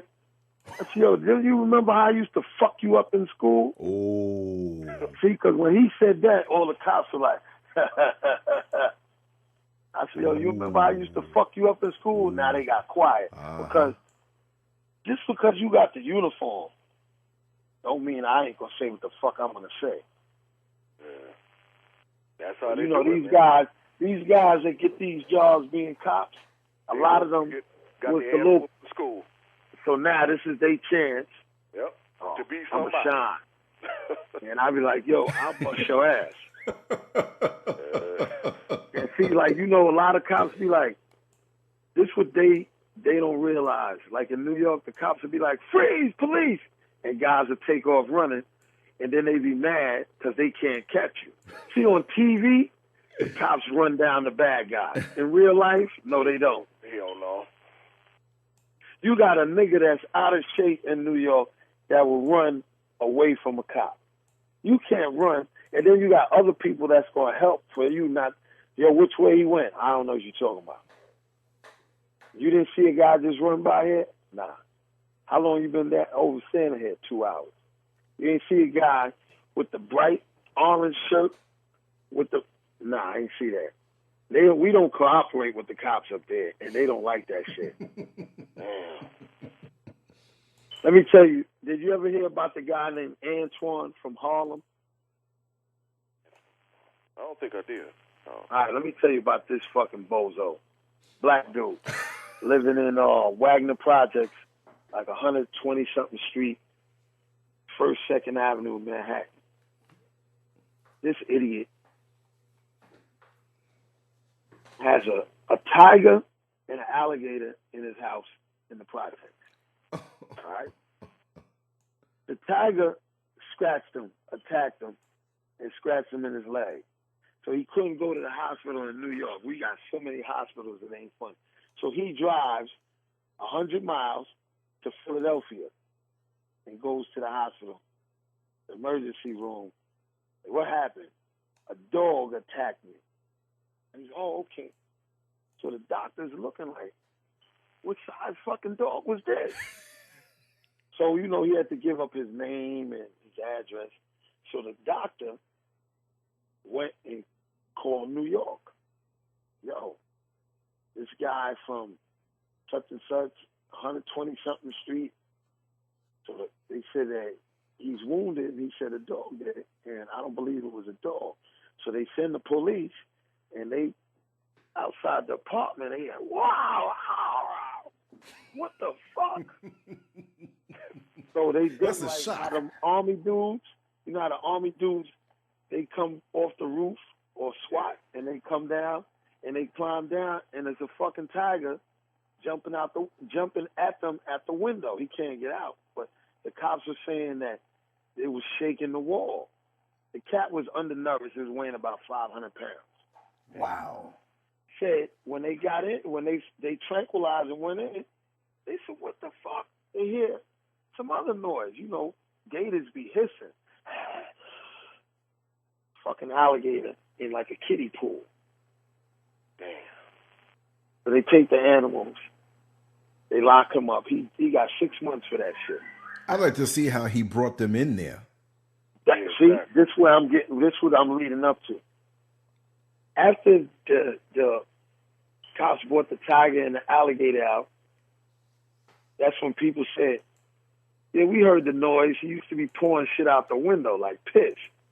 Oh, wow. But see, people in New York don't see shit. There's no fucking way you bought a full-size alligator in that project, because project niggas don't never go to sleep. It'll be 3 in the morning and they still outside. 6 in the morning, they outside. 2 in the morning. So how did he come in there with an alligator and a tiger, but people just, we don't see shit? There's no way you can walk. When you walk in our area, which is residential, and you walking down the street, people be like, "Oh shit, yo, Lance got a new dog."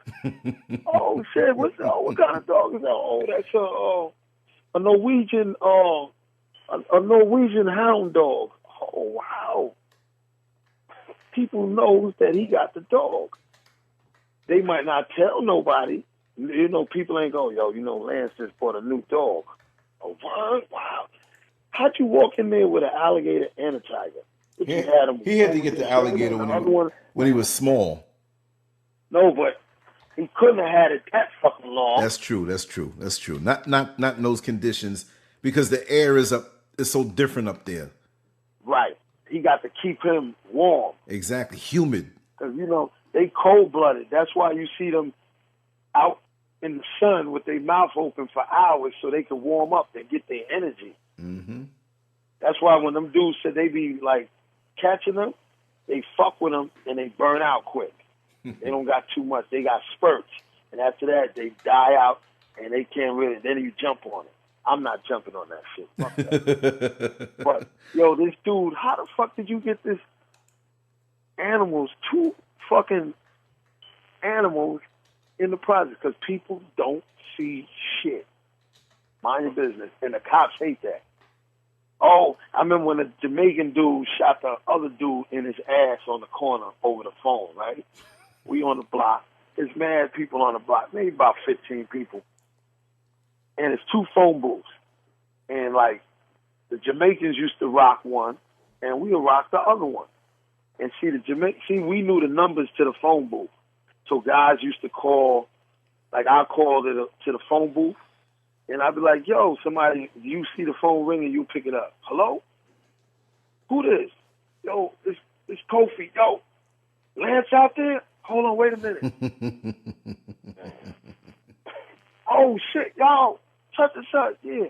Yo, tell Lance somebody on the phone. Yo, he went home. They'll run down there and get him, and he'll come down to the corner and get the call. Women was calling guys. These are the things of city life you won't even like get to know unless you're really there or somebody tells you about it. It's like, let me tell you how funny it is.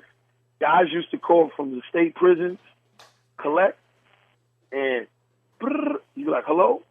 I got a collect call from Joe. Will you accept? Yeah, I'll accept. Yo, what up, man? Oh, shit. Who you want to talk to? Yo, such and such out. Yo, he'll be on the phone for hours because the city's paying for it.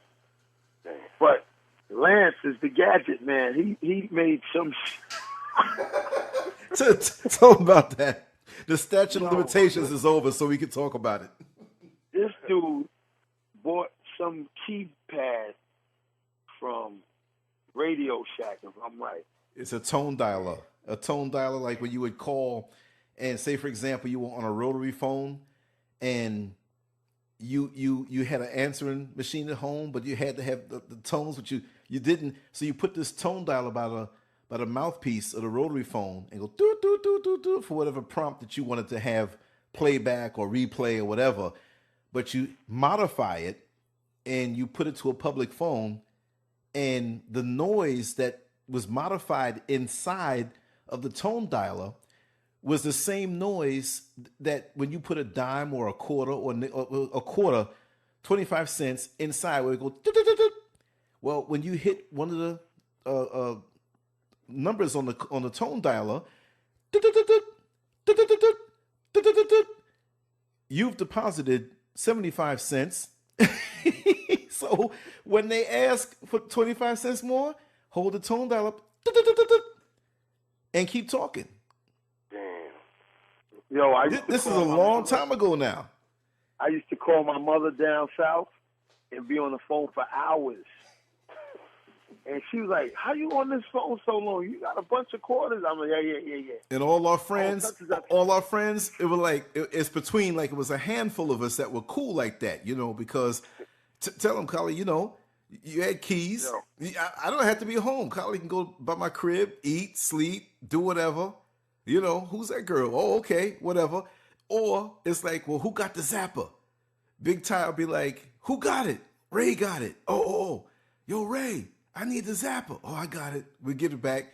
They'd always bring it back to me. If Collie had it, say, "Yeah, man, keep it to tomorrow. I ain't gonna use it. Bring it around later on." It's like the old pickup truck we had, man. Everybody would go in there. We didn't need no key. Just turn the thing. We had the best of country living in the middle of New York City. Exactly. When you have that love and you have that connectedness and that trust, man, it was the best thing. That's what made it so good. And that shit then died off so bad because loyalty is so fucking scarce now. Exactly. Hey, but let me tell you, you don't even see payphones in New York. You don't. But no, for real though. Let me tell you something funny. This is what we used to do. At one time, you could take a paper clip and you stick it in the middle of the mouthpiece and you touch the coin box and it made the phone dial out for free. But see, here's the other thing that we figured out. You hanging on the corner and the cop will come, "Hey, how y'all guys doing today? Everything all right?" Yeah, how you doing? All right.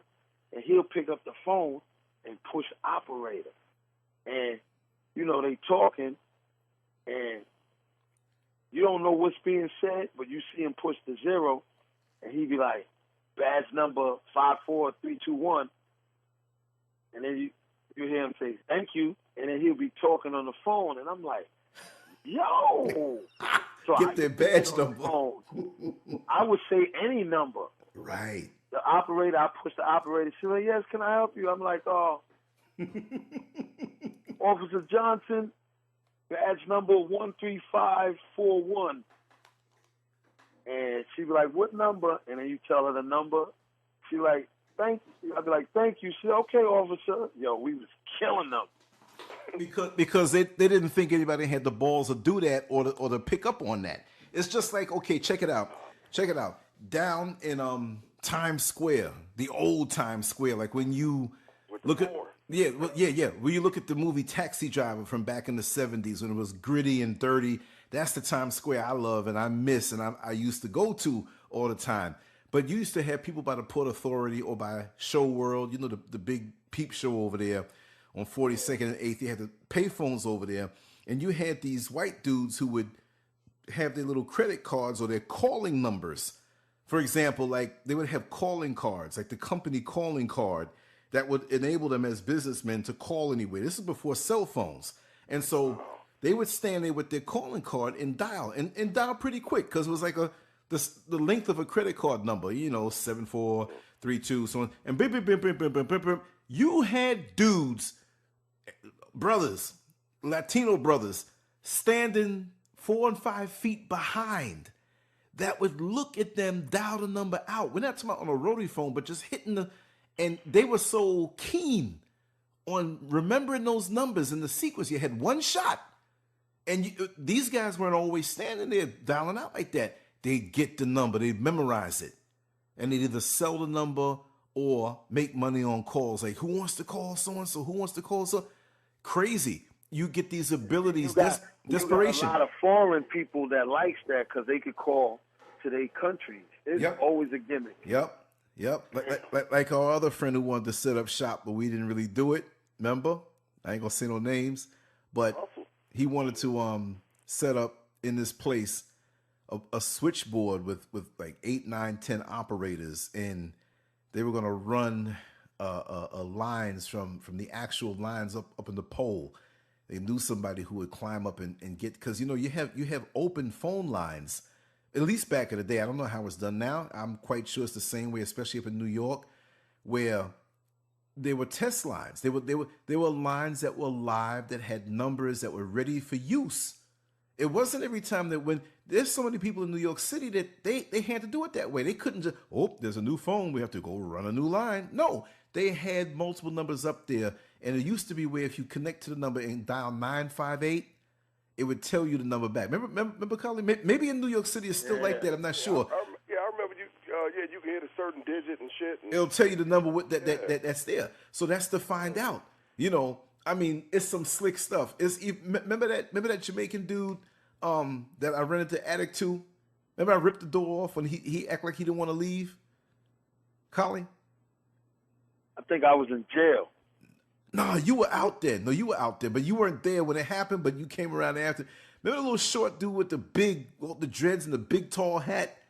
And I know who you're talking about. Yeah. Yeah, you know what? I'm telling you, this is how slick these people are, man. I was renting out the attic, and he had to come through the side door, up some steps, past the second floor apartment, into the attic. This dude wasn't paying his rent. I didn't see this guy. I didn't hear this guy. What's his name? It hit the other day. I was thinking about him. It'll hit me. Jiraboo. Remember Jiraboo? Remember that? Jiraboo. Yeah. Jiraboo. Yeah. My brother Jiraboo, man. Yeah, man. You have a beautiful man. Me pay my rent. He paid his rent the first month. After that, he said, "Oh, my son got killed in Jamaica. I got to go to Jamaica." That Negro didn't go to no Jamaica. He went across town, and wanted to try to jip me out. Anyway, I don't know how this guy was getting in and out of the house. So when I didn't see him, and this was after 2 or 3 months of playing around. Okay, I give you a little extension. He paid part of it. Give you a little extension. I'm getting pissed. I'm realizing this guy's playing me for a fool. So I went up and pushed the key in, called his name because I had to walk up some steps. Like this. I didn't want to walk in on him, out of respect, even though he wasn't respecting me. I keep calling his name loud. He wasn't saying nothing. He was up there. But I'm like, I'm sneaky. And you know me with the surveillance stuff from way back in the day, scanners and all this stuff and bugs and everything. This guy got past me. And he was pissed. And I'm like, what are you pissed at? You're not paying your rent. Man, me know the law. Me know the law. Me know the law. I'm like, I got something for his ass. Anyway, why I went up? No. He disappeared again. And he really wasn't up there for a while. And then he came back because I had other things going on. A few weeks later, he came back. He was up there. So what did I do? I went and I had my New York telephone, phone that you can clip on. But we got other stories with that one. And I hit 958 on all the lines on the side because I always kept multiple lines. And it was a new number. And I called him. And I called him from a different number. And he picked the phone up. This Negro's in my house living with another phone put in. Didn't even know he was up there. And then I was heated because the difference is, unlike other places in the country, you got to take them to court and they can live in your house for a year, up to a year, for free. Like them squatters and shit. Yeah. I was pissed. One day I said, look, you're going to have to call the cops. You're going to lock me up, but you're getting up out of here. And I don't know whether I unscrewed it. No, I don't know what I ripped the door off. I know it was ripped off. I ain't care. I put it up. I'll take it down. And he was shook. And then he knew me and Carlos was tight. He's like, no, I don't want no part of that guy driving that red Corvette. You know what I mean? So, he was out. We used to have some funny shit going on in the neighborhood. Oh man! See, just like Colin beat up that African dude. Oh no! Wait! But Colin, let me tell you something. Just like Kofi mentioned Hell's Kitchen, if we had cinema people around us coming up in them years, we would have our own version and cult favorite of the things that happened in the neighborhood. We're just here to tell the story. You know what I mean? But we didn't have those advantages like the Italian neighborhoods or different neighborhoods that had people who were in cinema who immortalized those times, because there are times, and especially, I'm not glorifying it, but especially in the crack era in the black neighborhood, especially in Queens and all over, and I'm quite sure everybody has their stories, but there were some stories up there. Oh yeah, when you beat up Ink Spot. Who? Remember we used to call him Ink Spot. Ink Spot. Oh wait. Who? When I hit the African dude, or when you beat the guy up? No, I was talking about. You remember the dude that used to cut the line? Yeah. Ink Spot. Remember he had that? Star? He had an Aerostar, dark blue. Aerostar. He that's just. what you call him, Ink Spot? No, you made that name, but you forgot. Because he was black as hell. He looked like grape juice. I'm not making fun of my black brothers, but God, dog, for real. For real.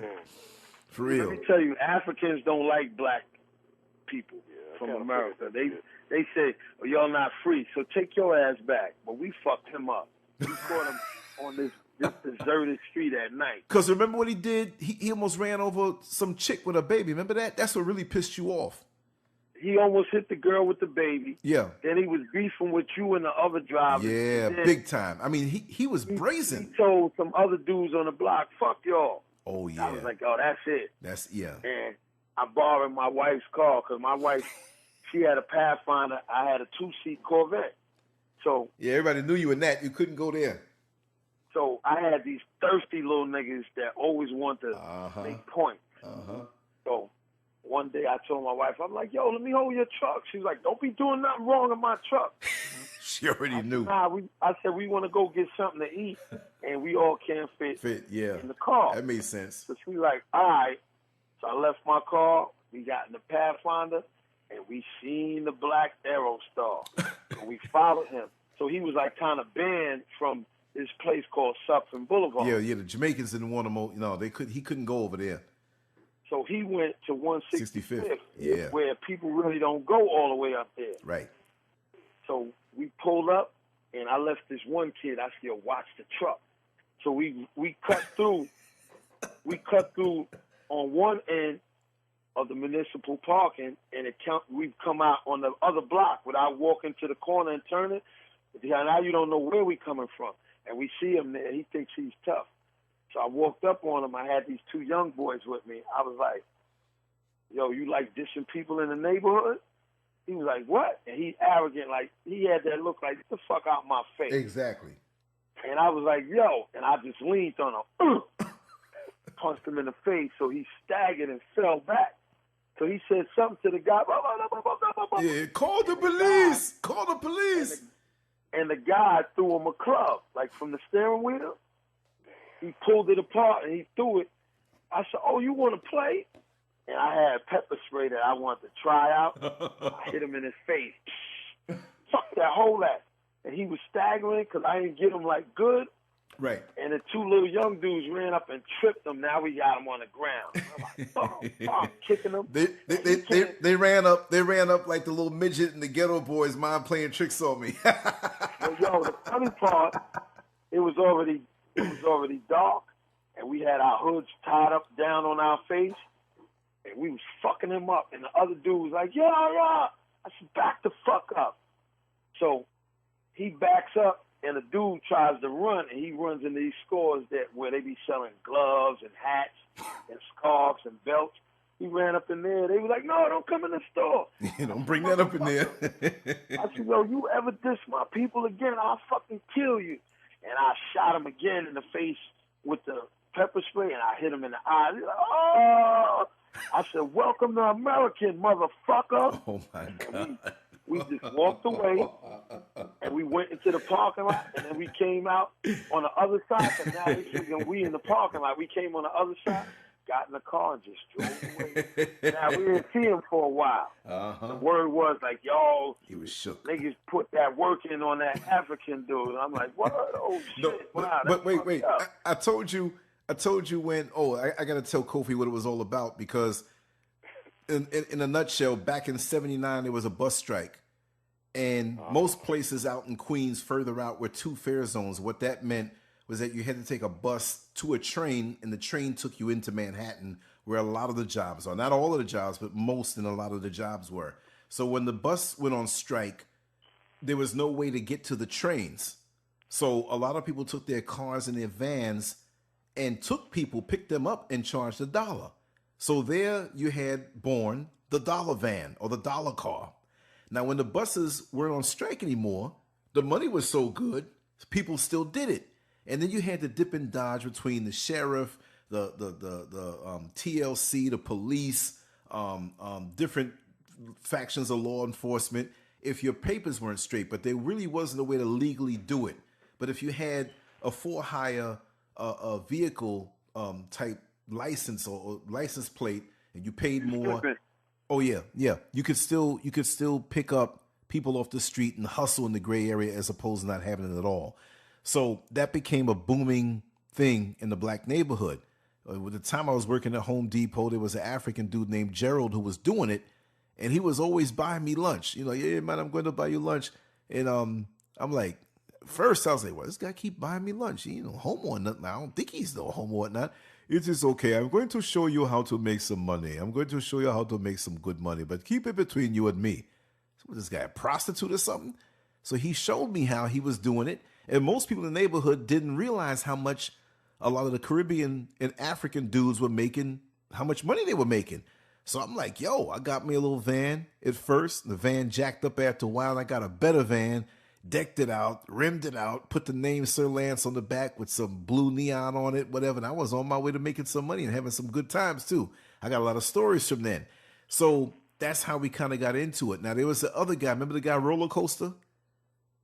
Yeah. Yeah, the African dude we used to call Roller Coaster because that dude will turn on you. See, there was a science to it that if you went down to the end of the route and came up, you had to be full.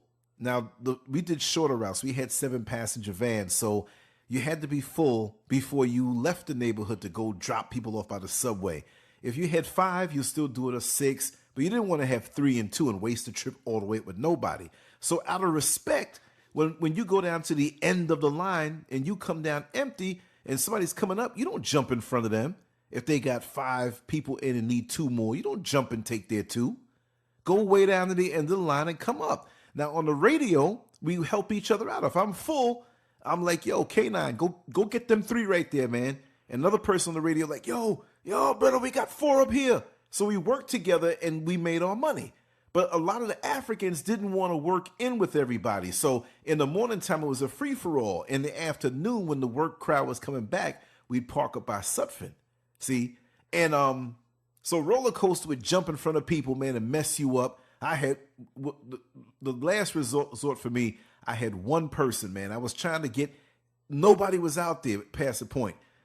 There was a route that a stop that had 6 people. Roller Coaster jumped in front of me, and I had to go all the way up to 165th with 1. Because in the morning time, the rush hour is only but so long, and that's a short window of opportunity to make your money. So you better move fast and quick. Because it's not like a job where I'll go out there for an hour and make $20. No, you're making hundreds of dollars a day, and the meat and potatoes is that morning rush. You know, you're going to make a lot in the evening too, and some in the day, but that's what it is. So I was so sick of this guy. So I'm like, yo, I pulled up on him. I said, you know what? It's going to happen to you. It's going to happen to you real soon. I wasn't going to do nothing. I was just venting out. Wouldn't you believe 2 days later, his van was burnt down? Somebody went to his house and burned his van, right? And I found out who it was later on. God rest the dead. I can say the name, but there's no need in saying the name right now. But I found out who it was. And no, it wasn't Carlos. but what happened was that after that, more of the Africans' vans were getting burnt down. And see, because me now growing up in the neighborhood and having good brothers, friends like Carlos on my side, which people are like, yo, he's cool with him. We ain't messing with him. Just the name alone back in the day, kept it all for me. But they put 2 and 2 together. They're like, wait a second. This guy grew up in the neighborhood. They saw how I was cool with a lot of the guys who were drug dealers down throughout because I was just cool that way. A lot of them I didn't know already. I didn't know a lot of these guys, but because I was out there like, yo, man, you from here? And I heard you went to school with my sister, so and so, man. You got the nicest van out here, one of the nicest vans out here. And I would do cab runs, I would do moving jobs, or some dude got thrown out from his woman's house. They'd call me. I had cards, candy in the front, so it was pimped out. So they just assumed that I was into more than just picking up passengers. It's like nobody keeps a van that nice or keeps his home that nice. He got something else going on. So one day I'm sitting there inside the house, ding dong. I go to the door and there's 2 white men. What the white men want? What are they selling? They want to buy my house? Are they selling property? What they selling? And you know, New York City Police Department, detective so and so and so. I'm like, what the hell? You know what I mean? So I said, who the Cargos beat up now? No, but anyway, it was like they came in and they wanted to talk to me, and they looking around, and you know, they looking around, they see, I'm like, damn, this guy's place is kind of pimped out, you know. And they asked me if I knew. They said this long African name. I said, I don't know who that is. And they said, well, you know, his van was burnt the other day, and there's a lot of talk in the street. They try to run some talk on me like they're going to psych me out, make me confess something. One sitting on one side like he's sleepy, and the other one looking me in my eye. I'm like, yo, this is my house, man. What you talking about? I said, them guys out there, they do some foul stuff to a lot of people. You know, you grabbing for straws. I don't know what you're trying to say. I was born and raised in this neighborhood. I know everybody. You know, because he tried to hear, well, you know certain undesirables. I said, well, you know what? I don't know you. I said, you are undesirable as far as I'm concerned. I don't know you. What you mean undesirable? So that I guess that's how you're looking at me. I said, well, since you are undesirable, I think it's time for you to leave. I thought maybe there was a baby rape around here or somebody mugging old ladies, whatever have you. I'm an upstanding member of this community. I make my money legal. So since I don't associate with undesirables, you two need to leave. And I went to the door and held the door open for them. And they took their time too, like they wanted to start something. I was gonna spit on one of them too. I was pissed. I was pissed. Let me tell you why they would say that, right? Since he grew up in a neighborhood, and the route that he was running, the Q9 bus, yep, that comes from Rockaway, where they got a bunch of roughnecks. Yep. Then it comes past the park. Yep. And then it gets to our neighborhood, yep, where all the niggas is on the corner, yep, shooting dice, drinking, and carrying on. Yep. So now, it's funny because these people, like I used to be on the bus, these people, they'll be on the bus, and you hear them like, look at those niggas out there. Uh-huh. But now, we're a little older, we them niggas on the block. Right. So now, people on the dollar van, when he comes through, he bump up, and niggas be like, yo, what up? Right. You know how niggas be in the neighborhood. Yo, if anybody fuck with you, you let me know. Right. So it's like, oh, shit. Right. And see, for them, the Africans who drove the van, because you had the Africans and the Caribbean folks, which were mostly Jamaican. The Jamaicans embraced me when they found out that my father's from Jamaica, more so. Because I had my little light beefs with them. You know what I mean? But they realized, like, okay, he's cool. But they didn't know that I'm from the neighborhood. I came out of nowhere, and all of a sudden I'm cool with everybody on all these different corners. And they were dudes that, you know, I do cab fares for, that I don't know what they went uptown to go get. You know what I mean? I had my legal plates. They wanted to pay me a good amount of money for a run. I'm doing it. I don't know what they went to pick up. That's none of my business. You know what I mean? So. But yo, let me tell you, he even had Wu-Tang in the van. Oh, I had the whole Wu-Tang and the clan in the van one time. Take him to the airport. I got to run like that. Just being in the street, man, you get all kind of hookups. What's the other rapper that I picked up when I was driving the Lincoln Town car that I told you about? Noriega. Oh yeah, from Left Rack. Nori. Yeah. I took him out to Jersey. He was out there by his grandmother's house. Yo, let me tell you what's so funny. Like, a lot of people will be like, you know these people? These are people you see every day. So it's like, who cares? Right. It's like, my cousin fucked up $40-something thousand, right? He sells drugs. Another cousin of mine, he stopped selling drugs, and he got into the promoting clubs, all right? So my cousin, he had this money. He just got out of jail. He's trying to double his money up. So he puts up $40,000. He wants to go at the club. He wants Dipset. All right? Dipset just did a show 2 weeks prior in the city. Due to the fact they from New York, nobody really don't want to go see them. You see these dudes in the street, like, fuck you. You want to see, if you want to make money, you have to have somebody. Like right now, Yeah, you don't want 50 Cent. Niggas will boo him. Fuck you, nigga. You from the neighborhood. You's a punk. How they are. Right. But if they say, yo, Kendrick Lamar's coming, or if they say Eminem or Little John or one of them, it won't. Everybody can't fit in the club. Right. That's how crowded it'll be. So he wanted to do Dipset. My cousin said, yo, don't do Dipset. And he did it, and nobody showed up. Only a few thousand people, which is not enough. Damn. But that's how New York is. It's like, who's going to be there? Man, I went to school with that nigga. Fuck him. They don't care. It's like nothing. It's like the shit that we see. It's like, it's like you might be downtown Manhattan and you walking down the street, you mind your business. Oh shit, they go Robert De Niro. And you It's funny because people will tell you, if you see these actors in LA and you like, hey, they won't speak. But in New York, it's different because LA is fake New York. Yep. Yeah. You see these dudes like, yo, you know how many times I've seen actors, basketball players, baseball players, and you yell out, like I seen this dude. You remember Vlade Divac from the yeah, I remember Vlade Divac from the Lakers. Shit. Yeah, Lakers, Sacramento Kings. All right, check it out, Lance. We in the truck, me and Shamir. We making furniture deliveries. And I was like, yo, we're going to take this stuff over here. So we parked in the loading zone. I think we had like about 3 chairs.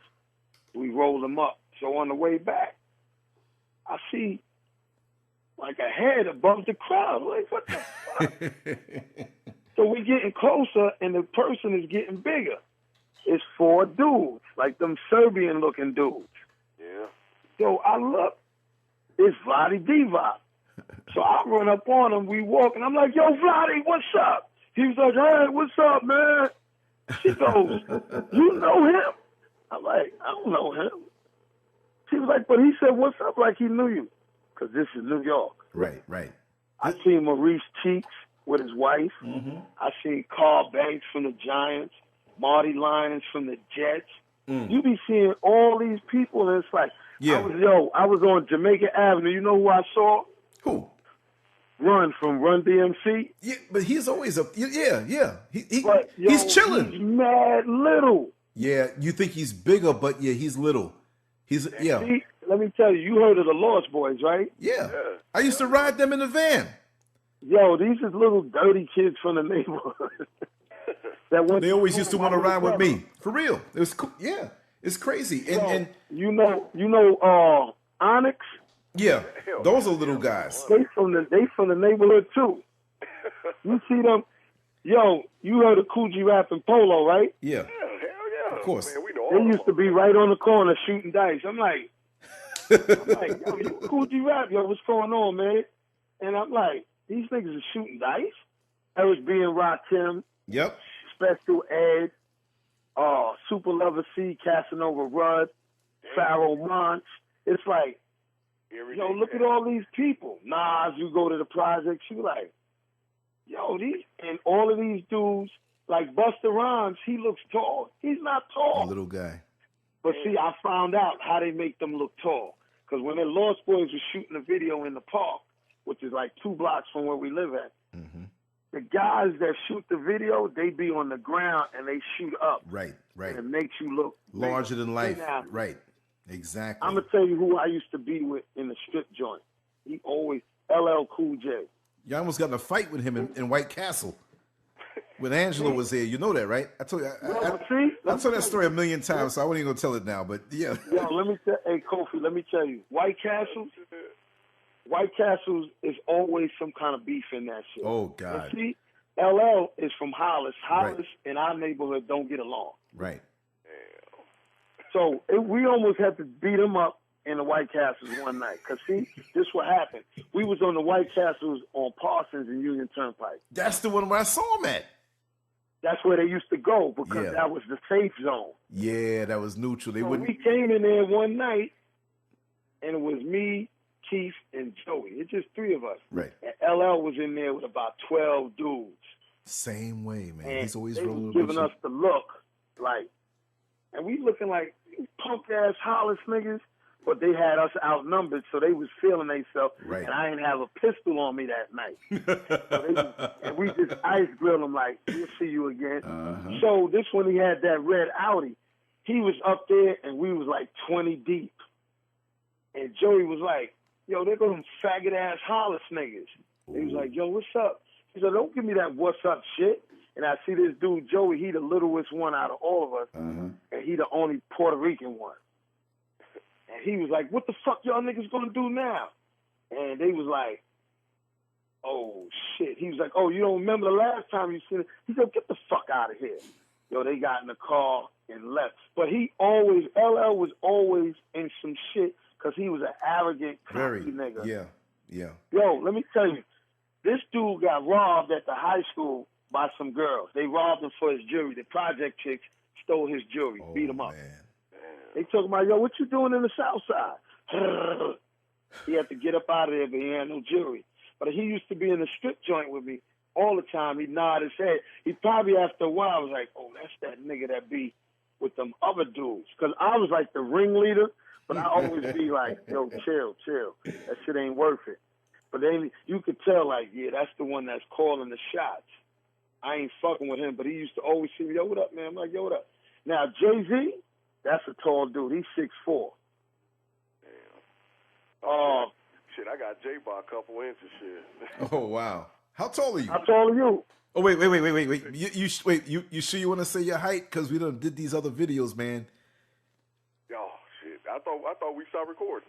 Oh, no. We still, the thing's still rolling. The battery going to pop out soon. But I already know how tall he is now. I'm not even going to say it. But anyway, you know who I met? Let me tell you who I met that's tall. This is a hell of a video, boy, when it goes up. I met these dudes in person at the club. What's the, KRS-One? Yeah. 6'4". His brother, the DJ, 6'7". God, dog. Yo, these dudes, but they don't look tall in the video, though. That's the thing. The short ones look tall. Everybody else was big around them. Yeah. Just like when you see them other videos with Onyx, everybody is little. When you see these dudes, you be like, you the biggest one in the group? You only 5'9"? Oh, shit, yo, little nigga. And they be seeing me. They be like, yo, what's up with your brother? They don't know my name, but they know my brother. Yo, what's your name, brother, right? I'm like, yeah, what's up with your brother? Like, yo, he live down south now. Like, what? So they did a show down here, and my brother was like, yo, what up? They was like, oh, shit, yo, we be seeing your brother, but they don't remember my name. But, yeah, these is like people you see all the time. Damn. Like Nicki Minaj, I don't know her because she's a kid to me. Yeah. But she's from Rockaway Boulevard. Really? Yeah. Rockaway and where? Like? By, like 146.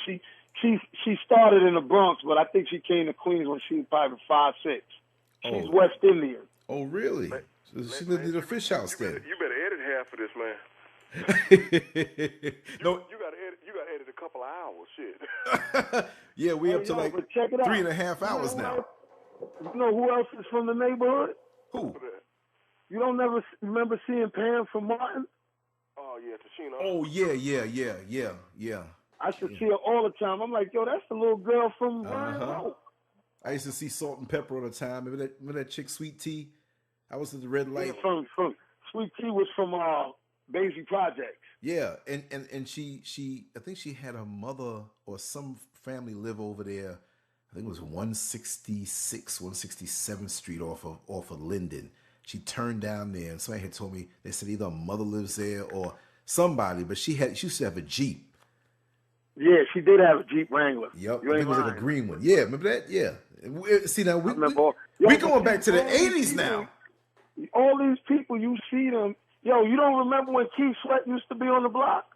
Nah. Keith Sweat. I'm gonna give you. Listen, this is funny, but he wasn't Keith Sweat then. He was just I don't know if you remember these. Just a young Negro begging some booty.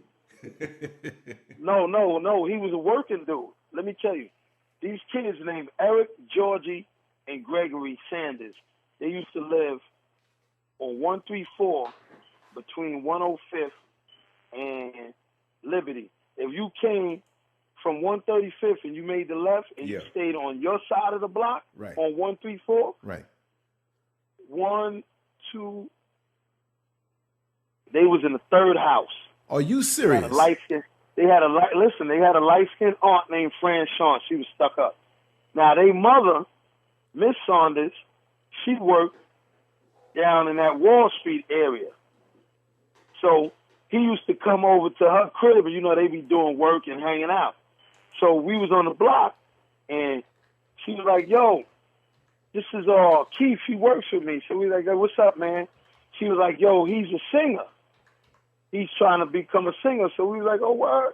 So you know me. I'm like, let me hear something. And he was like, da-da-da-da-da. I'm like, I said, oh, shit, this fucking dude really could sing. And then he made it. And she was like, yo, y'all remember Keith? I'm like, I said, yeah, what about him? She was like, yo, he made it. You didn't hear his song on the radio? Wow. I said, nah, what's the name of the song? She's like, yo, the dude Keith Sweat. I was like, oh, shit, yo, he used to. I said, yo, what he do now? She said, he quit. But, yo, it's like, it's funny that we knew him when he was just Keith.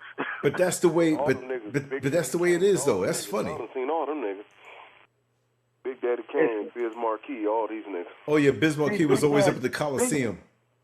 Big Daddy Kane is from Brooklyn, but he was living in Flushing, because I used to see him in court, because he had a, know who he used to be hanging with in the court? Yo-Yo from the West Coast.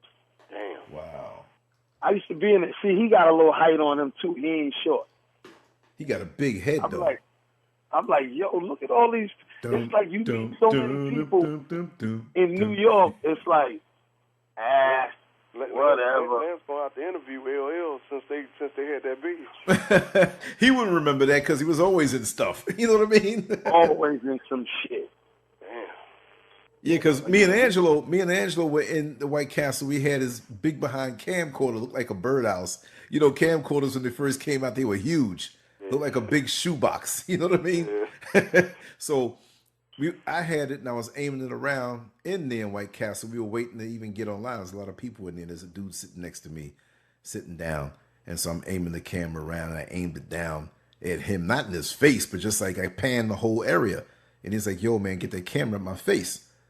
And, you know, I was a little built back then. I was still a little built back then. I was still competing and training and stuff like that. So I'm thinking like, you know, it wasn't prevalent with guns and knives as much. And it was still hands-on stuff. So I'm still feeling mighty. I'm like, look at this guy. He was sitting down. He's way taller than I was. But, you know, I'm thinking like, how's he going to say? So I did it again. He said, yo, I told you, keep that camera at my face. I said, man, I'm joking. You know, I'm feeling like Superman. I said, man, I'm going to take you to Hollywood. He's like, I'm already going to Hollywood. I'm like, whatever. And so I did it again. And, you know, Angelo, he got scared. You could tell. He started itching up under his neck. You know how he does, right? Mm-hmm. And he starts sniffing. He started itching up under his neck. He's like, I don't know if you want to do that right now. I'm like, yo, man, it's all right. So he's like, I told you to keep the camera up out of my face. So he stood up, and about 15 other dudes turned around and stood up. And so I was like, all right, I'm outnumbered. And we walked up there. They drove. I didn't know whether they were drug dealers. I don't know who they were. That's when he was just local. That was his little entourage. None of them dudes was into nothing bad. Right. That was Earl, the one that got shot. You know them. Yeah, they shot Earl on Guy Brewer. Wow. He got a shit bag to this day. Oh, you don't remember Earl? He's the one that used to hold the radio. Right. So he was an arrogant motherfucker. They popped him. They were like, yo, what y'all doing in the South Side? Pop. Yeah, because, yeah. He didn't die. Wow. But Earl, Cut Creator. I remember him. Battle Cat, LL. I forgot the other one, and then the rest was just the niggas that hang with him. But yeah. You know Mikey Destruction, right? Who? Mikey Destruction. He's a dude that he was right up there with LL, but he was known in the street more so, and you know he kind of got. You was telling me. I interviewed him. Figure out. Yeah. He hit me on Twitter the other day. He's like, "Oh, we got to do it again, man." I'm like, "Okay, we'll do it again." But yeah, we see all them fucking dudes in the neighborhood. See, let me tell you something about 50 Cent. See, I never heard of 50 Cent until like 2003. I never heard of him. He's a kid. And dudes was like, all the guys that came to jail was like, yo, you don't know about the G Unit. I'm like, the who? And then they used to be on the radio because I was close enough to the city that I could get the city station. And these dudes used to be on the radio, G-Unit, G-Unit. And I'm like, G-Unit, who the fuck is that? Right. And when it was all said and done, I figured out the G-Unit is where they put people in the psych ward. Wow. Like Bellevue, that's the G-Unit. Mm-hmm. Creedmoor, they got a G-Unit. But they was calling themselves the Gorilla Unit. And then when I did my homework, and he was talking about he did 3 to 9 years in jail, which he did because he was lying. he was in the boot camp. He never about Supreme. Yeah, them niggas, those dudes. I was locked up in the bullpen with Supreme's nephew Prince. Bad news. If you see this dude, let me tell you, Prince is about, I say, 5'9", 5'10", maybe about no more than 160 pounds. Small dude, clean cut, well spoken. He got 3 consecutive lives in the federal penitentiary. He's never getting out. Now, people always say, oh, Supreme and Prince from the projects. Them niggas ain't from the projects. These is dudes that grew up like how me and Lance grew up, but they took their business and was like, we're going to sell drugs in the projects. But they don't live in the projects. Right. You know, they 5%ers, but you know they grew up going to Catholic school. I seen the dude, this when I was locked up in 89, and I had to bail out for that Keith situation, right? When it's all said and done, this guy comes in the bullpen, and he got a suit and a briefcase, and I'm like, whose lawyer is that? And he comes in, he's like, yo, what's going on, y'all? And he doesn't fit the description for the niggas that's in there. Niggas is looking rough. So he's like, for y'all who don't know me, my name is Gerald Miller. You might know me in the street as Prince from the Supreme team. I'm like, that's Prince? Because people's afraid of him. Right. But this is a little dude that looks like, Janice, I'm going to need 300 copies by 3 o'clock. Okay, Mr. Miller. I was like, what the fuck? Yeah. Anyway, when it's all said and done, he was like, yeah, they got me locked up, and I'm fighting this case for a homicide. He said, but I'm going to beat the case. I'm going to be acquitted. He said, because the guy's brother, we're going to give him $10,000 and tell him disappear, or you're going to get the same shit your fucking brother got. I'm like, and he was passing out his number. He was like, anybody, want to get a job, just call this number. A month later, he went to trial and beat the case. He was acquitted of all charges. But the guy that they gave the $10,000, they killed him anyway. So it was like, yo, these dudes are crazy. But yeah, him and his uncle, they ain't never getting out. Now, let me tell you how small the world is. I'm in Savannah, Georgia, and I stopped. I said, oh, shit, Crystals, the fake White Castles. It was right by I-95. So I pulled the truck over, and I ran in there, and it was like, oh, welcome to Crystals. How can I help you? And I was like, yo, let me get this, that, and the other. And I was like, this is the down south White Castles. And they was like, this is better than White Castles. I was like, you ever had it? And see, when people say they had the frozen White Castles, they don't taste the same. Exactly. So the manager was like, where you from? I said, from New York. She said, I could hear it in your voice. She said, I'm from New York, too. She said, where at? I said, Queens. She said, yo, I'm from Queens. She said, you probably know my brother. I said, nah, I doubt it. I said, yo, it's mad people. She said, my brother's name is Kenneth. I don't know him. Got to give him more than that to, you know. She said, Kenneth McGriff. I said, Payne?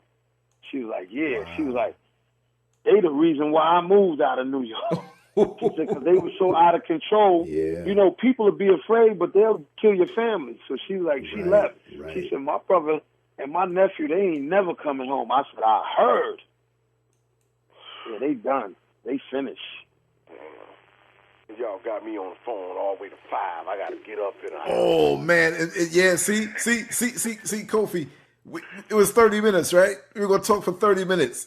Yeah, I got it. Yeah. I got to get up in the hour. Oh, I feel bad, man. I owe you big time because, see, I got a 3-day weekend right here. So I'm like. Man, I'm good. Hey, I don't know when it's going to happen, but we're going to find a way that we get you to New York. Yeah, we're going to get you. Yeah. We're going to do that. For real. You're going to say, where did all these people come from? Damn, I ain't never seen that many damn people in my life. Hey, so let me tell you what. No, you'll fit in. You'll fit in, man. You got a good vibe, man. You'll fit in. You're like an honorary New York already. Even though we old, you be like, people will run up to us like we rap stars or football players. They be like, oh, because see, when I was in New York last month, because I had the truck up there, I had an 18-wheeler, and I had time to spend because I couldn't make the delivery that day. They gave me the wrong address. So I had to make it the next day. So I got the truck. I was giving out watermelons and shit. Anyway, niggas was like, yo, where you been at? See, when I disappear, they think I'm locked up. So I told them, yo, I was over here. I said, yo, I was in Orlando at Lance's house. They were like, Lance? Where he at? I'm like, yo, that nigga's in Florida. They was like, wow. Because see, yo, the word was, and I believed it too, but we thought he was on steroids because he was fucking huge. My mother was like, look how big he got. I'm like, yo, damn, huge. Yo, the shit used to be crazy, but yeah, everybody used to look at me funny. Neighborhood, yo, it's so much action that you'll see. Just pick a corner and you be like, what the fuck? Yo, Kofi, we gonna see Arabs. You're going to see West Indians. You're going to see blacks. You're going to see Italians. You're going to see Orientals. You're going to be like, I know you got to sleep, man, a little bit before you got to get up and whatnot, man. I didn't want you to miss no sleep, but this was a damn juicy conversation. Well, you're going to have to edit. You're going to have to edit about 2 hours. Because it's been about 4.5 hours. I know, for real. So, yeah, I'm going to get at you brothers later. Yeah. Hey, yo, maybe one day we'll get you on the phone and be a bunch of us on the phone. Oh, yeah. Hey, when I get that next piece I'm waiting for next week, that's going to be possible. That could be the uncut wild talk. Oh, for real. This was just a warm-up, man. We got a couple female friends of us. Oh, my God. Oh, man. Oh, God. Trust me. The wilder the better. We can get it cracked. But get some rest a little bit, man. I'm sorry about that, man. But man, you cool, Lance, man. That's anytime, man. Y'all real brothers, man. So that's thank you, man. You too, man. Thank you, man. Yeah. I'll get at y'all later. All right, man. Peace out. Man. Nice meeting you, man. Yeah, nice meeting you too, bro. All right. Stay up.